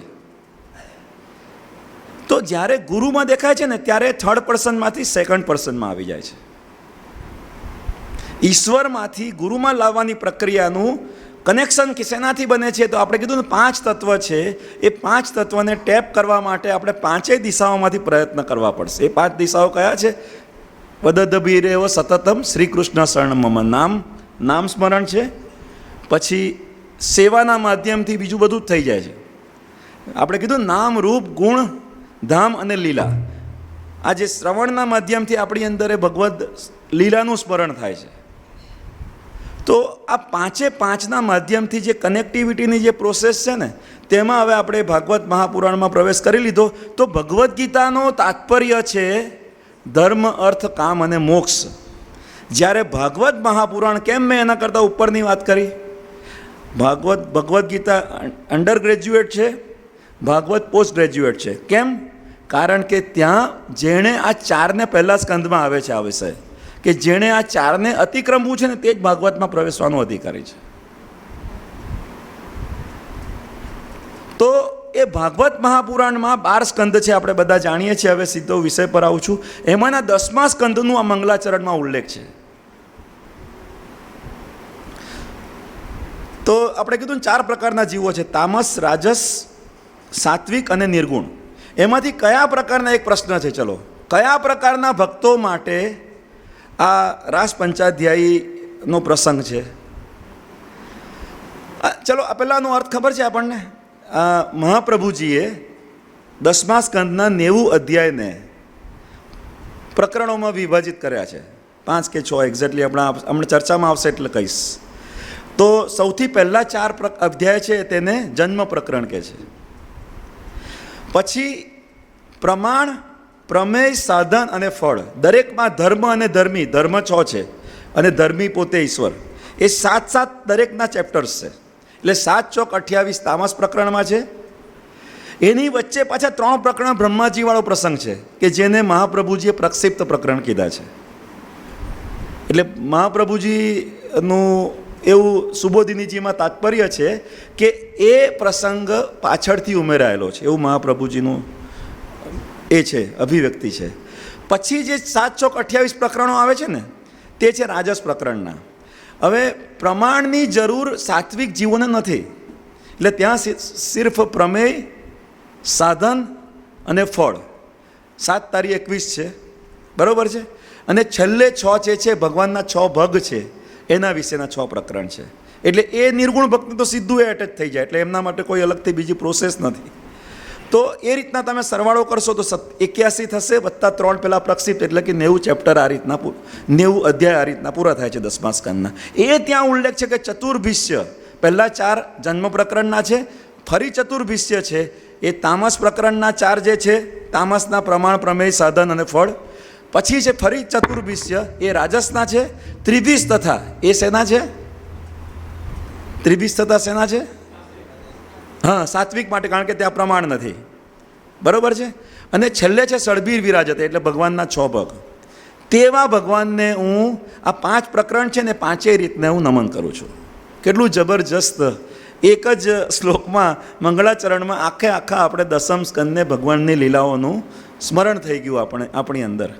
તો હવે આપણે આ વિષય પર આવીએ કે રાસ પંચાધ્યાયીનો પ્રસંગ એ અધ્યાય 29થી અધ્યાય 33નો વિષય છે.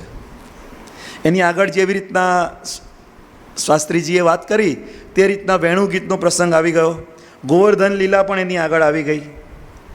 તો એ બધું તામસ જીવો માટેના કયા 3 લીધા આપણે?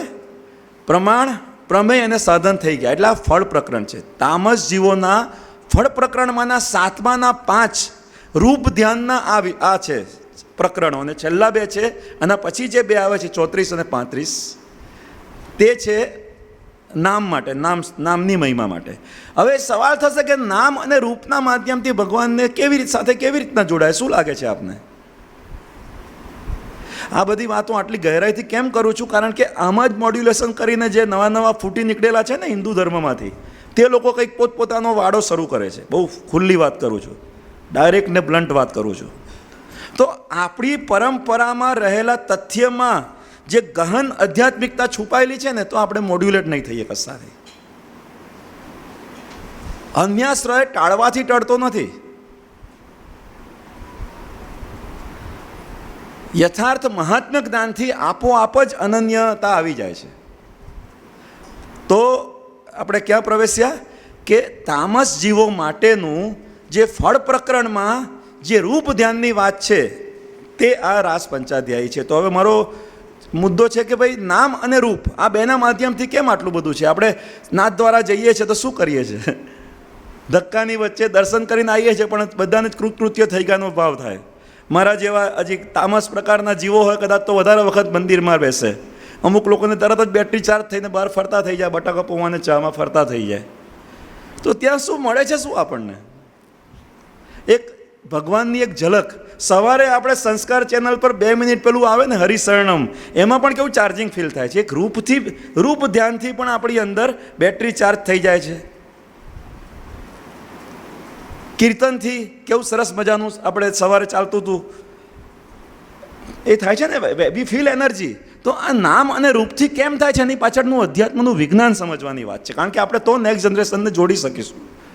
શાસ્ત્રીજી કેટલી મહેનત કરે છે. એમણે વાત કરી ને કે બાળકોને અહીંયા શિબિરો કરાવે છે, અત્યારથી એમના અમે સંસ્કાર પડે. તો આપણા બધાનું શું દાયિત્વ નથી? એકલા શાસ્ત્રીજીનું જ દાયિત્વ છે. આપણી જેમ એ પણ ગૃહસ્થ છે, એમને પણ એમના ઘરનું હું ને મારું લઈને બેસી રહ્યું હોય તો કોણ રોકે છે? આપણે સેન્સિટાઇઝ થવું પડશે. શિબિરમાં આવવાની સાર્થકતા ત્યારે જ કે જ્યારે આપણે અહીંથી બદલાઈને જઈએ. અને જે શાસ્ત્રીજીએ કીધું એ પ્રમાણે હું ખરેખર એવું ઈચ્છું છું કે જે હું રાસમાં પ્રવેશવાને લાયક નથી, આપશ્રીના આશીર્વાદથી જો એમાં પ્રવેશ મળી જાય ને તો મારું અહીંયા આવું સાર્થક છે. તો નામ અને રૂપથી આ કનેક્ટિવિટીનું કારણ શું? કોઈ પોતાની આપણે વૈજ્ઞાનિક દ્રષ્ટિકોણથી વાત કરીએ છીએ. હવે પૂરું વૈજ્ઞાનિક. આ છેલ્લો વિષય કદાચ, કારણ કે ટાઈમ આપ વારે ઘડી જુઓ છો એટલે મને ચિંતા થાય છે. કેટલા વાગ્યા? હા, એટલે કેટલા વાગ્યા? હું એ જ પૂછું છું. કેટલો ટાઈમ આપો છો તમે મને? હા, તો હું 5 મિનિટમાં પૂરું કરી દઉં. કેટલી મિનિટ આપો છો એ કહો ને ક્લિયરલી. હા બસ, તો 5 મિનિટથી પહેલાં પૂરું કરી દઉં. તો આપણે નામ અને રૂપની વાત કરીએ છીએ, એ બંનેથી અસર થાય છે, આપણે અનુભવીએ છીએ. પાઠ કરેલો તે જેવી રીતના શાસ્ત્રીજીએ કીધું એ રીતના વલ્લભ પ્રભુના આપણા પર આશીર્વાદ હતા. કારણ કે વક્તાની અને શ્રોતાની બંનેની રાસ પંચાધ્યાયી ઉપર લાયકાત નથી, એ હું વક્તા તરીકે નિખાલસપણે સ્વીકાર કરું છું. પણ ભક્તિમાં સર્વનો અધિકાર છે, અને એ અધિકારને જ્યારે એન્કેસ કરવા માટે આપણે એક ડગલું ચાલીએ છીએ ને, તો 99 ડગલા સામેથી ભગવાન આવે છે. એટલે જેવી રીતના એક નાનું બાળક દાદાના ખોડામાં બેસીને દાદાની દાઢીને ખેંચે ને, તે રીતના આપણે પણ આ ગહનતમ વિષયની સાથે એક નિખાલસ ખુલ્લા હૃદયથી પૂરી હોશ અને સભાનતા સાથે તાત્વિક ઊંડાણમાં પ્રવેશ કરવા માટે અધિકારી છીએ અને છીએ જ. ગઈકાલના વિષયમાં હું ચોક્કસપણે એવું ઈચ્છું કે એક ભાઈઓમાંથી અને એક બહેનોમાંથી ગઈકાલે શું નીકળ્યું નિષ્કર્ષ તેની થોડીક વાત કરીએ. કારણ એટલું જ છે કે આ એક સૂત્રાત્મક છે. આ કહે છે ને ભગવદ્ ગીતામાં આવે છે કે સૂત્રે મણિગણા ઇવ. ગઈકાલનો મણકો અને આજનો મણકો કનેક્ટેડ છે, અને connecting thread identifying the truth between the words which is the purpose of the satsang. સત્સંગનો હેતુ શું છે? શબ્દોની પરે રહેલું, શબ્દોની ભીતર છુપાયેલું અને શબ્દોમાં પણ ઓતપ્રોત એવા પરમ સત્યનો ઉદ્ગાર થાય. એટલે connecting the dots is more important. તો ક્વિકલી રિવ્યૂ કરી શકીએ છીએ, અથવા તો કંઈક ના સમજાયું હોય તો પૂછી શકીએ છીએ, અથવા તો કંઈક ફીડબેક આપી શકીએ છીએ કે ભાઈ ધારો કે ફોર એક્ઝામ્પલ ઘણા બધા એક બે જણે મને કીધું કે થોડો હેવી ડોઝ લાગ્યો ફોર એક્ઝામ્પલ. તો જે કંઈ હોય નિખાલસતાથી જેમ ગઈકાલે કીધેલું તે પ્રમાણે ભલે થોડીક મિનિટો માટે પણ આપણે બધા એક હૃદયના તાતણાથી જોડાઈ અને સહચિંતનની યાત્રામાં જઈશું.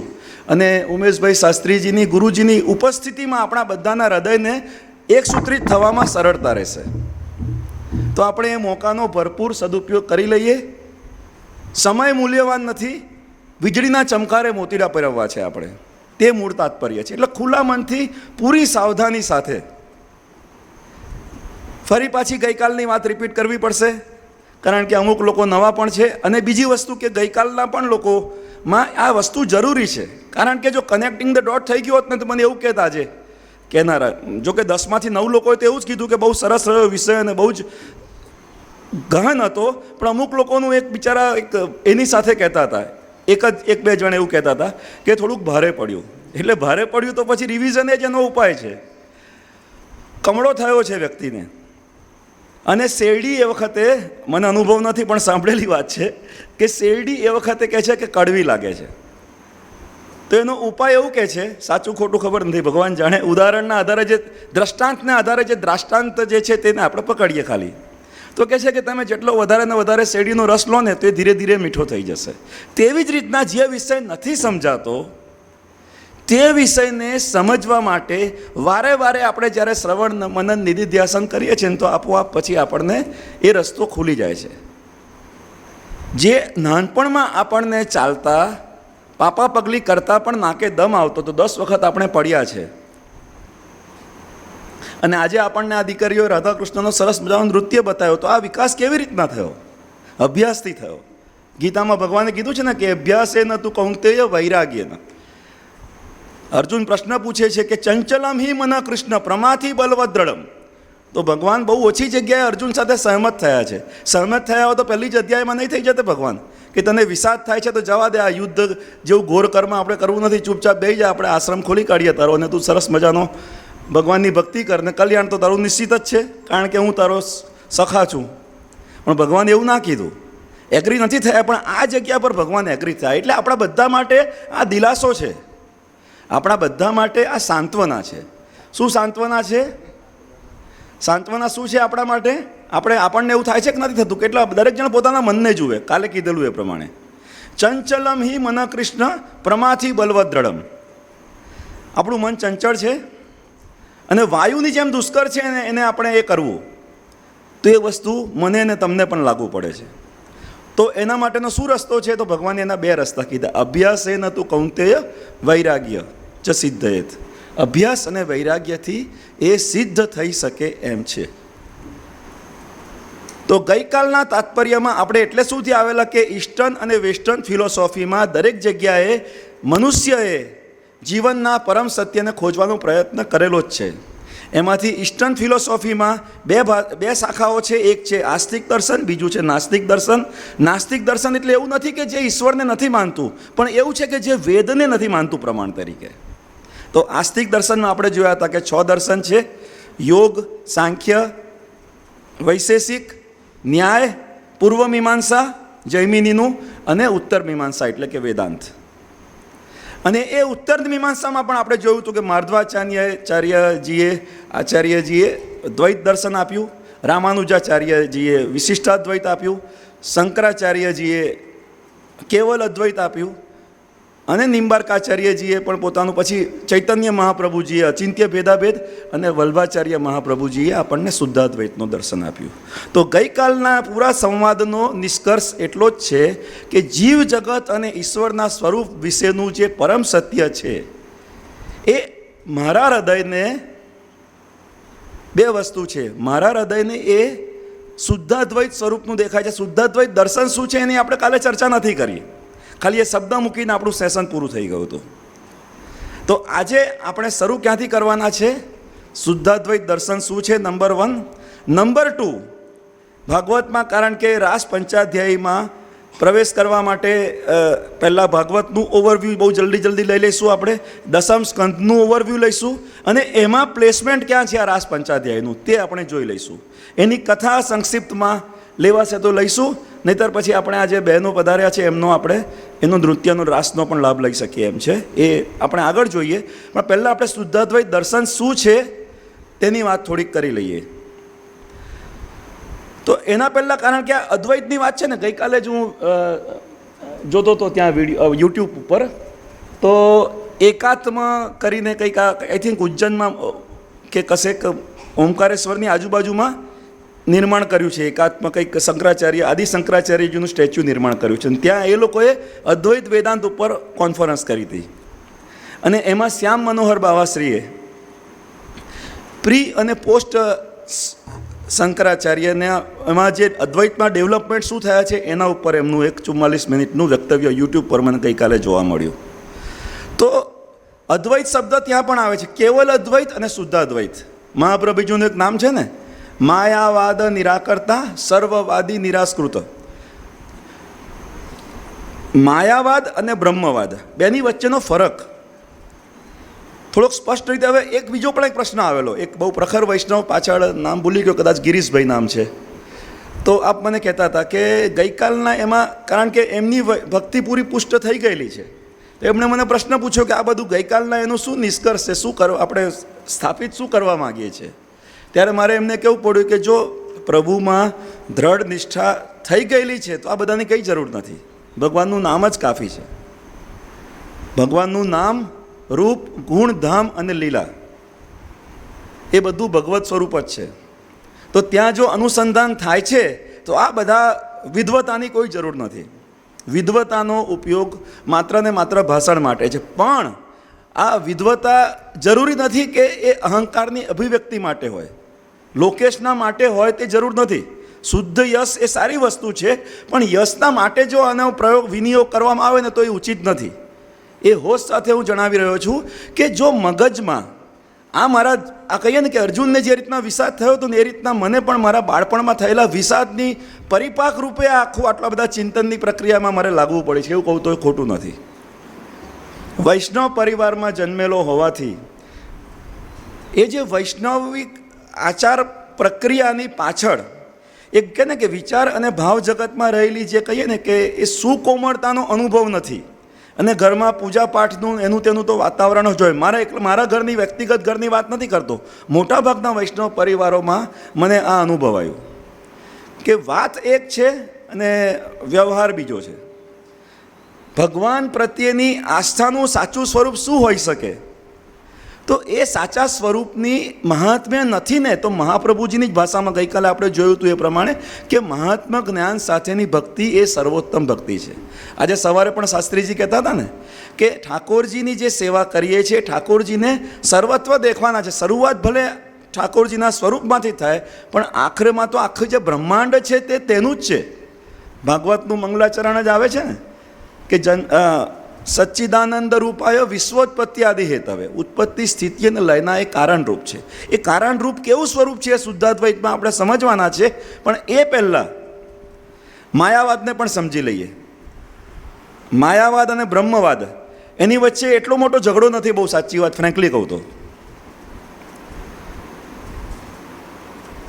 તો વાત ક્યાં છે? ચલો એ પહેલાં હું થોડોક ફરી પાછો વિષય બદલું છું. અને કાલે જ મેં કીધેલું કે હું જાણી જોઈને છે ને બધાના એટેન્શનને પૂરેપૂરા વિષય વસ્તુ પર રાખવા માટે ટોપિક બદલતો રહીશ.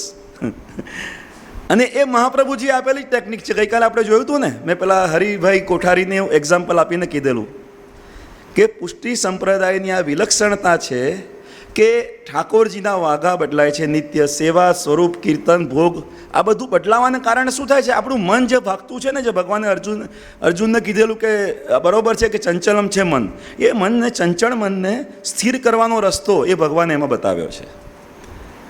અને એમાં જીવોના પણ કેટેગરાઇઝેશન છે, એક પ્રિસાઇઝલી 4 કેટેગરાઇઝેશન છે. એ મંગલાચરણમાં આપણે છેલ્લામાં જોયું, એના ઉપર આપણે આવવાના છે, પણ એમાં ભાગવતમાં પ્રવેશ થઈ જશે. એટલે પહેલાં મેં માયાવાદ ને બ્રહ્મવાદની આપણે વાત કરી લઈએ.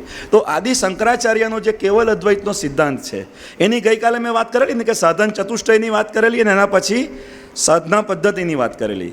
સાધન ચતુષ્ટય કયું હતું, યાદ છે કોઈને? વિવેક, વૈરાગ્ય, પછી સળ સંપત્તિ, સમદમ, ઉપરતિ, તિતિક્ષા, શ્રદ્ધા, સમાધાન, અને ચોથું મુમુક્ષા. આ સાધનથી સંપન્ન શિષ્ય જ્યારે શ્રોત્રિય બ્રહ્મનિષ્ઠ સદગુરુના સાનિધ્યમાં જાય છે ત્યારે એ વેદાંત વાક્યોનું કહીએ ને કે દોહન રૂપી અહમ બ્રહ્માસ્મિ તત્વમસી અયમાત્મા બ્રહ્મ પ્રજ્ઞાનમ બ્રહ્મનું એ કહીએ છીએ કે કેવી રીતના જીવ અને બ્રહ્મનું ઐક્ય છે એનું પ્રતિપાદન સદગુરુ શિષ્યને કરે છે. તો એ શ્રવણ કરે છે પહેલાં તો, પણ કોઈ મને કહે કે તત્વમસી, કે હું બોલું કે અહમ બ્રહ્માસ્મિ, તો ડઝ ઇટ શૂટ? આપણને લાગે છે કે મારી અંદર એ છે જે સૃષ્ટિના સંચાલન કરતા છે, એ જ હું છું, એવો અનુભવ આપણને થાય છે. તો કયા સંદર્ભમાં શંકરાચાર્યજીએ કીધું? શું કીધું? બ્રહ્મ સત્ય જગત મિથ્યા જીવો બ્રહ્મૈવ ના પર, જીવ જગત ઈશ્વરના સ્વરૂપની વાત કરી દીધી. તો સંક્ષિપ્તમાં કહું 1-2 મિનિટમાં, તો એમાં એવું છે કે રજ્જુમાં સર્પની જેમ એમાં કે છે. જગત કેવું છે? જગત તમને આછું પતરું અજવાળું છે. ધારો કે સાંજ પડી ગઈ છે, આપણે જઈએ છીએ ત્યાં આગળ ગૌશાળા પાસેથી પસાર થઈએ છીએ, અને એક દોરડી પડેલી છે, એક વાછરડાને બાંધવા માટે વપરાયેલી દોરડી તૂટી ગઈ તો ત્યાં પડેલી છે. અને મને લાગ્યું કે જો આગળ પેલી ફેણ છે, કંઈક હાલતું લાગે છે, પવનને લીધે થોડું હાલે, તો મને ત્યાં સાપનો ભય લાગ્યો. એ રજ્જુમાં મને સર્પની ભ્રાંતિ થઈ. એ ભ્રાંતિને કારણે શું થશે? હું થરથર કાંપવા માંડીશ, ગભરાઈ જઈશ, ધ્રુજી જઈશ, બરાબર છે? તો એનો ઉપાય શું? એ સર્પને ભગાડવાનો ઉપાય શું? સર્પને ભગાડવાનો ઉપાય કશો જ નથી, કારણ કે સર્પ જ મિથ્યા છે. ઊંઘમાં સ્વપ્નમાં જોયેલું બિહામણા સ્વપ્નમાંથી, એ થયેલી ઘટનાક્રમમાંથી બહાર નીકળવાનો ઉપાય શું? ઊંઘ ઉડી જાય એટલે આપોઆપ જતું રહેવાનું છે. તો રજ્જુમાં સર્પની જેમ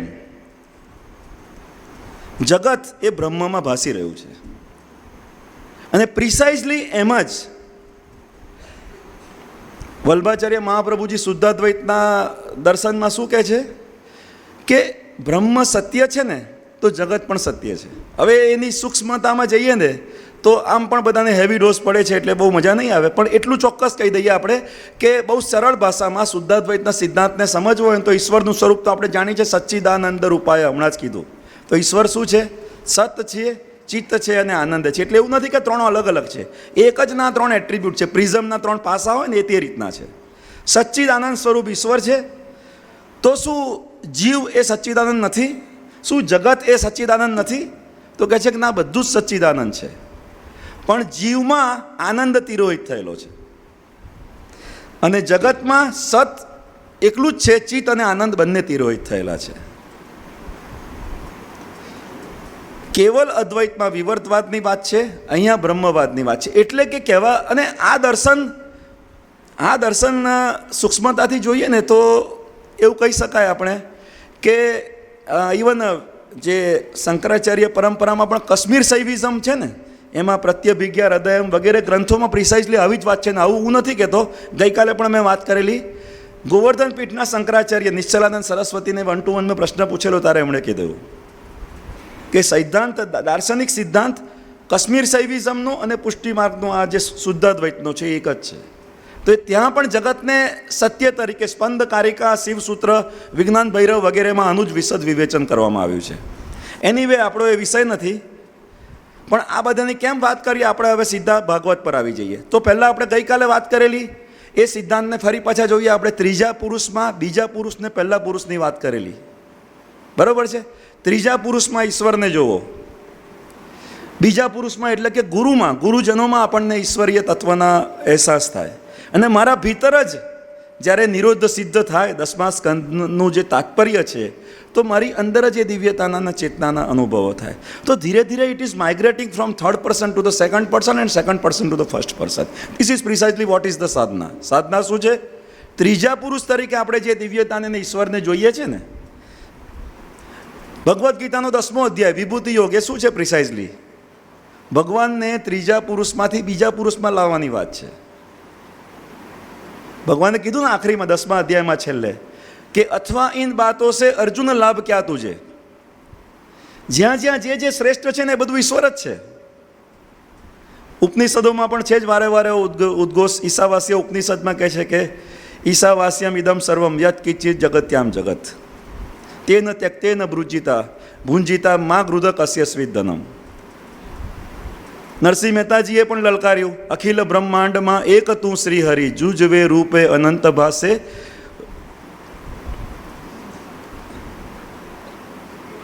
એમાં આપણે શું છે શૂન્યમાં, ચલો એનીવે, એટલે વિષય આપણો મૂળ શું છે કે ભગવાનનું જે સ્વરૂપ છે એ સર્વવ્યાપક છે. હવે આ વસ્તુ આપણને સમજાય ને આ રીતના જોઈને જ્યારે ઠાકોરજીની સેવામાં આપણે ઇન્વોલ્વ થઈએ છીએ ને, ચાહે સેવા કેવી રીતના થઈ શકે. આપણે પંચમહાભૂત શબ્દ સાંભળેલો છે બધાએ. કયા કયા ભૂત છે આપણે? રાસ પંચાધ્યાયી છે, તો એની પાછળ 5ની પાછળ વિજ્ઞાન છે. આપણા પ્રાણ 5 છે. તો 5 તત્વો કયા કયા? શરીર કયા કયા તત્વોનું બનેલું છે? વિજ્ઞાનની ભાષામાં કહું, ચલો આપણે ગોખવાની જરૂર નથી. આપણને 3 પદાર્થના સ્વરૂપ માલુમ છે ને, સોલિડ છે, લિક્વિડ છે ને ગેસ છે. એટલે સોલિડ લિક્વિડ ગેસ તો સમજાઈ ગયું ને.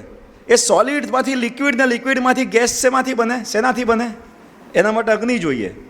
અને આ બધું શેમાં એન્કમ્પાસ થયેલું છે? આકાશમાં. પૃથ્વી, જળ, અગ્નિ, વાયુ ને આકાશ. આ 5 તત્વોની આ સૃષ્ટિ બનેલી છે. બરોબર છે? એ 5 તત્વોના નિરોધ માટે રાસ પંચાધ્યાયી છે. અને શુદ્ધાદ્વૈતની જે આપણે વાત કરી, શુદ્ધાદ્વૈતમાં શું મૂળ મુદ્દો લીધો આપણે? કે બ્રહ્મ સત્ય છે તો જગત પણ સત્ય છે. અને એ સત્યતાની અનુભૂતિની પ્રક્રિયા, ગઈકાલે આપણે આ પણ વિષય જોયો હતો કે જીવોની વેરાયટી છે. આપણે બ્રોડલી 4 કેટેગરાઇઝમાં આપણે પર્પઝ ઓફ એજ્યુકેશનના માધ્યમથી પણ એને સમજેલા અને ગુરજીફના 4th વેના માધ્યમથી પણ સમજેલા. અને એ જે 4 કેટેગરાઇઝેશન આપણે જીવોની કરીએ તો કઈ કઈ થાય? પ્રિસાઇઝલી કઈ 4 કેટેગરી થાય? તામસ જીવ, રાજસ, સાત્વિક અને નિર્ગુણ. બરોબર છે? તો એને આપણે કયા કયા ડોમેન કીધેલા એજ્યુકેશનની ભાષામાં? ઇન્સ્ટિંક્ટિવ, સાયકોમોટર, એફેક્ટિવ અને કોગ્નિટિવ. એના માટે કયા કયા રસ્તાઓ છે? કર્મ માર્ગ, ભક્તિ માર્ગ ને યોગ માર્ગ. ઇન્સ્ટિંક્ટિવ માટે કશું કરવાની જરૂર નથી, આપણે ઇનબિલ્ટ શીખીને જ આવ્યા છે. આહાર, નિંદ્રા, મૈથુન અને ભય માટે કોઈ ટ્રેનિંગની જરૂર નથી. તો શિક્ષણ કાર્ય કરે છે 3 જ ડોમેનમાં: હાર્ટ, હેડ અને હેન્ડ. જ્ઞાન, કર્મ અને ભક્તિ. એટલે આધ્યાત્મિક વિકાસ માટે પણ આ 3 જ રસ્તાઓ છે. એમાંથી કર્મનો રસ્તો છે ને, કર્મ માર્ગ, એનાથી માત્ર ને માત્ર અંતઃકરણ શુદ્ધિ થાય છે.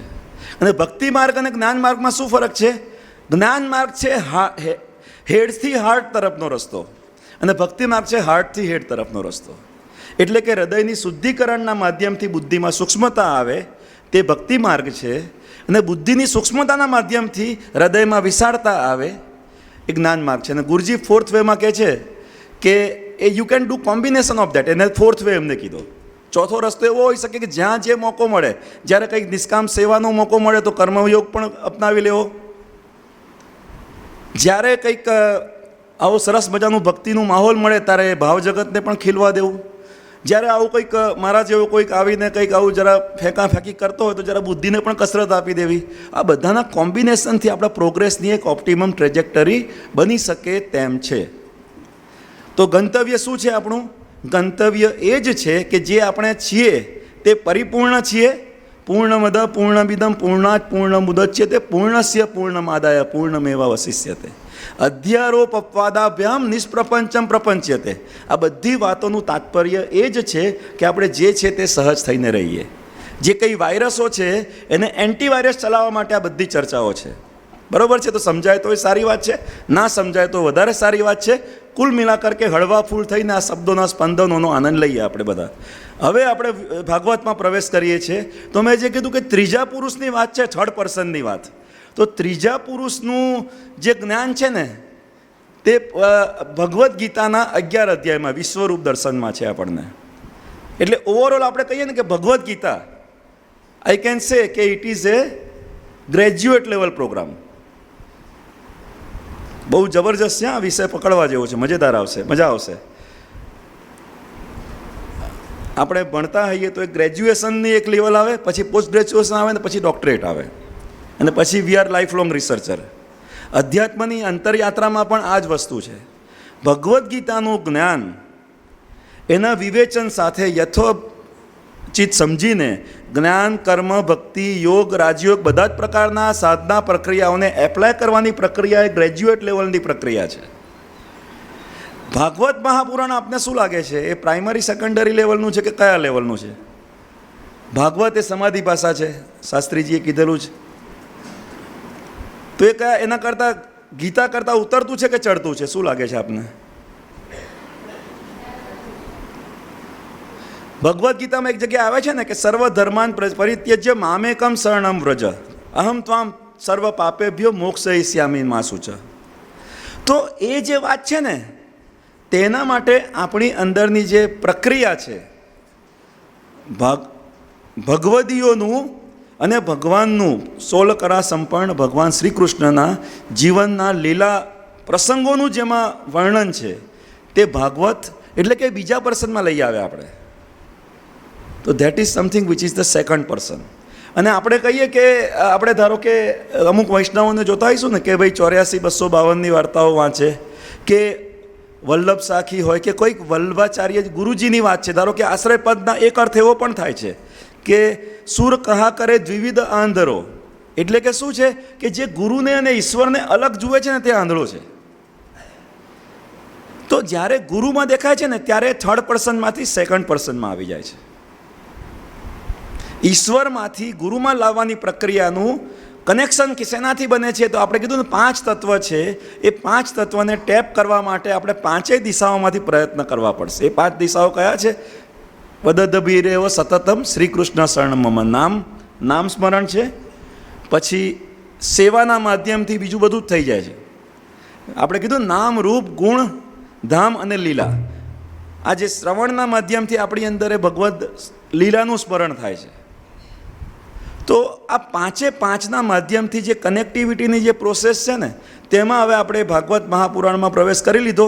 તો ભગવદ્ ગીતાનો તાત્પર્ય છે ધર્મ, અર્થ, કામ અને મોક્ષ. જ્યારે ભાગવત મહાપુરાણ, કેમ મેં એના કરતાં ઉપરની વાત કરી?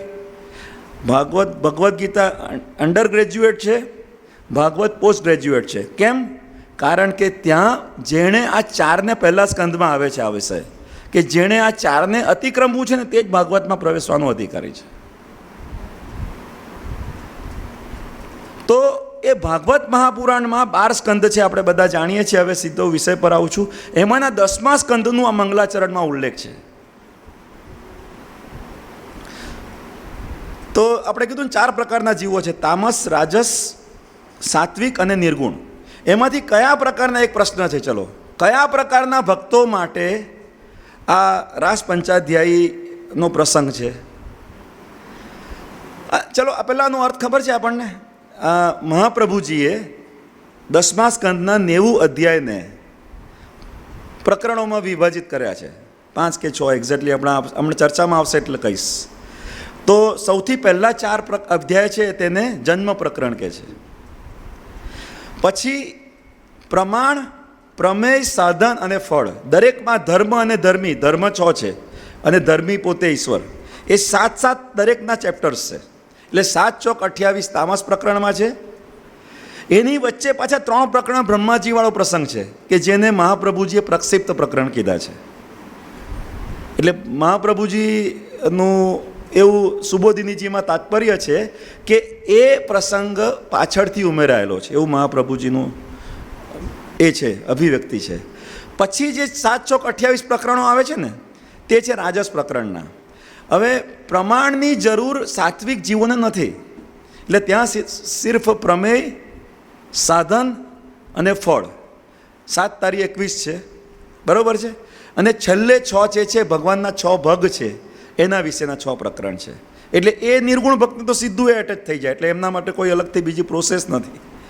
તો એ રીતના તમે સરવાળો કરશો તો 81 થશે, +3 પેલા પ્રક્ષિપ્ત, એટલે કે 90 ચેપ્ટર આ રીતના 90 અધ્યાય આ રીતના પૂરા થાય છે 10મા સ્કંદના. એ ત્યાં ઉલ્લેખ છે કે ચતુર્ભિષ્ય પહેલાં 4 જન્મ પ્રકરણના છે, ફરી ચતુર્ભિષ્ય છે એ તામસ પ્રકરણના 4 જે છે, તામસના પ્રમાણ, પ્રમેય, સાધન અને ફળ.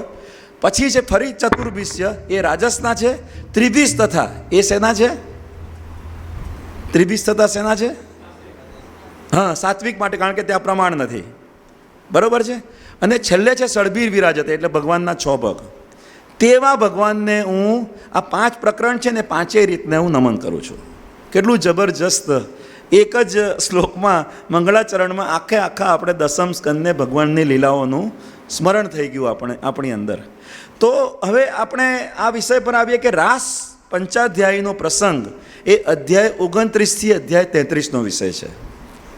એની આગળ જેવી રીતના શાસ્ત્રીજીએ વાત કરી તે રીતના વેણુગીતનો પ્રસંગ આવી ગયો, ગોવર્ધન લીલા પણ એની આગળ આવી ગઈ.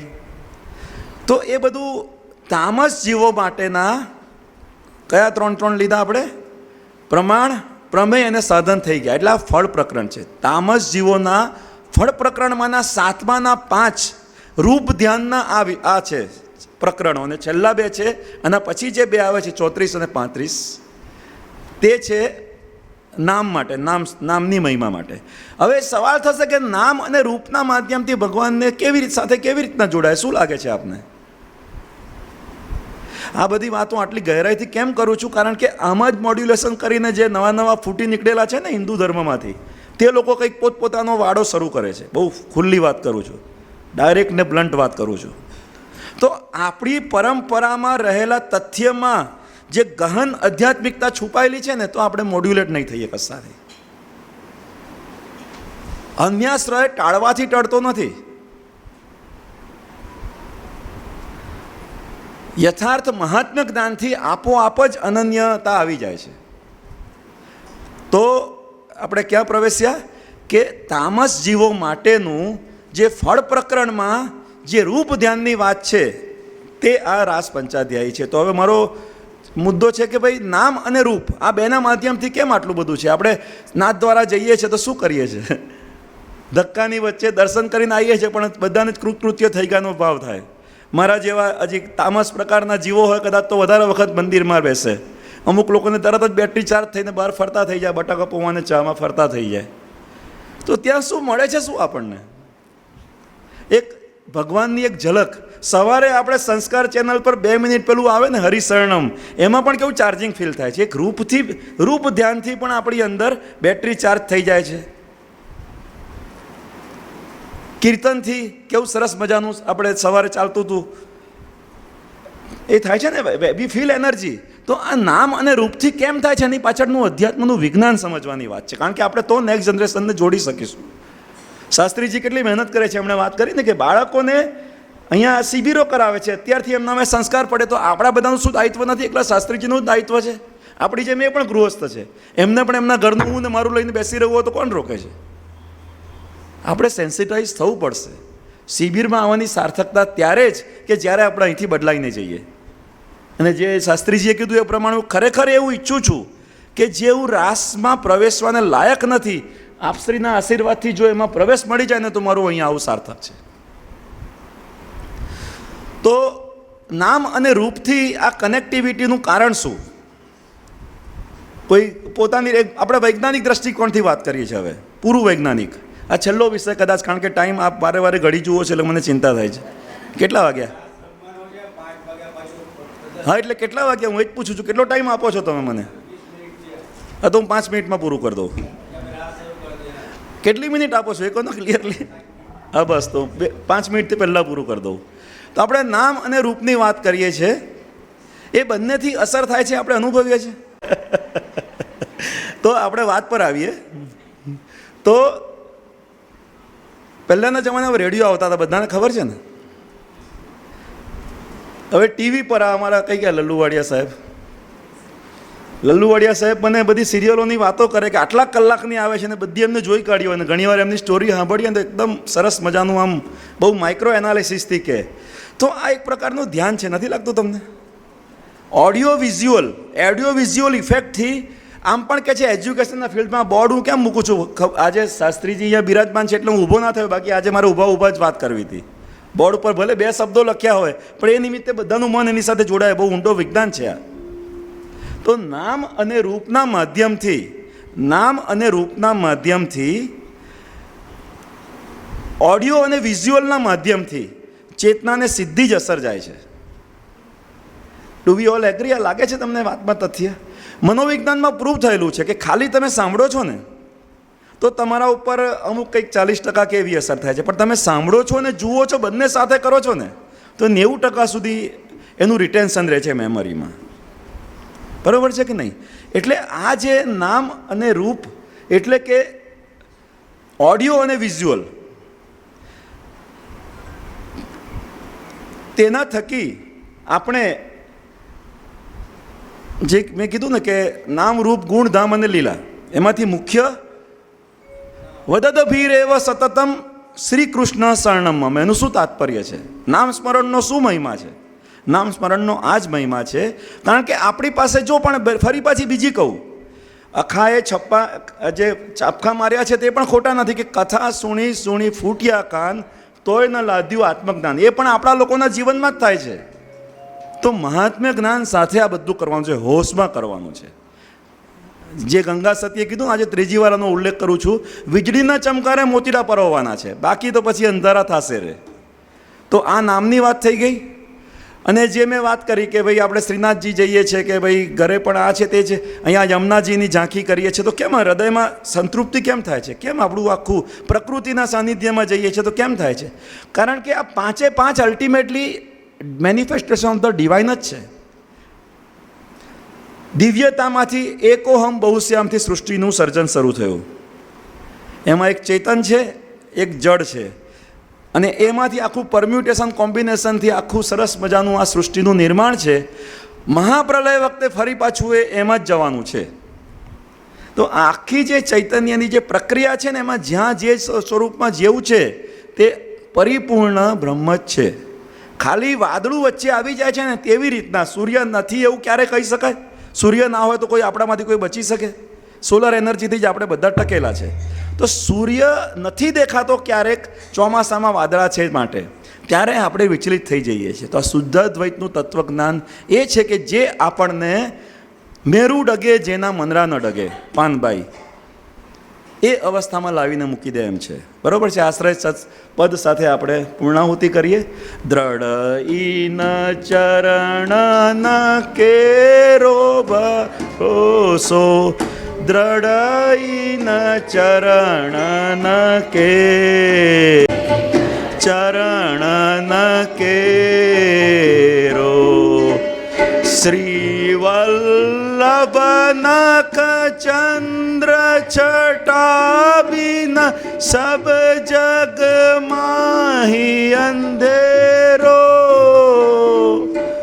साधन और नहीं आ कली में जासो होत निबेरो भरोसो द्रढ़ई न चरण न केरो द्रढ़ई न चरण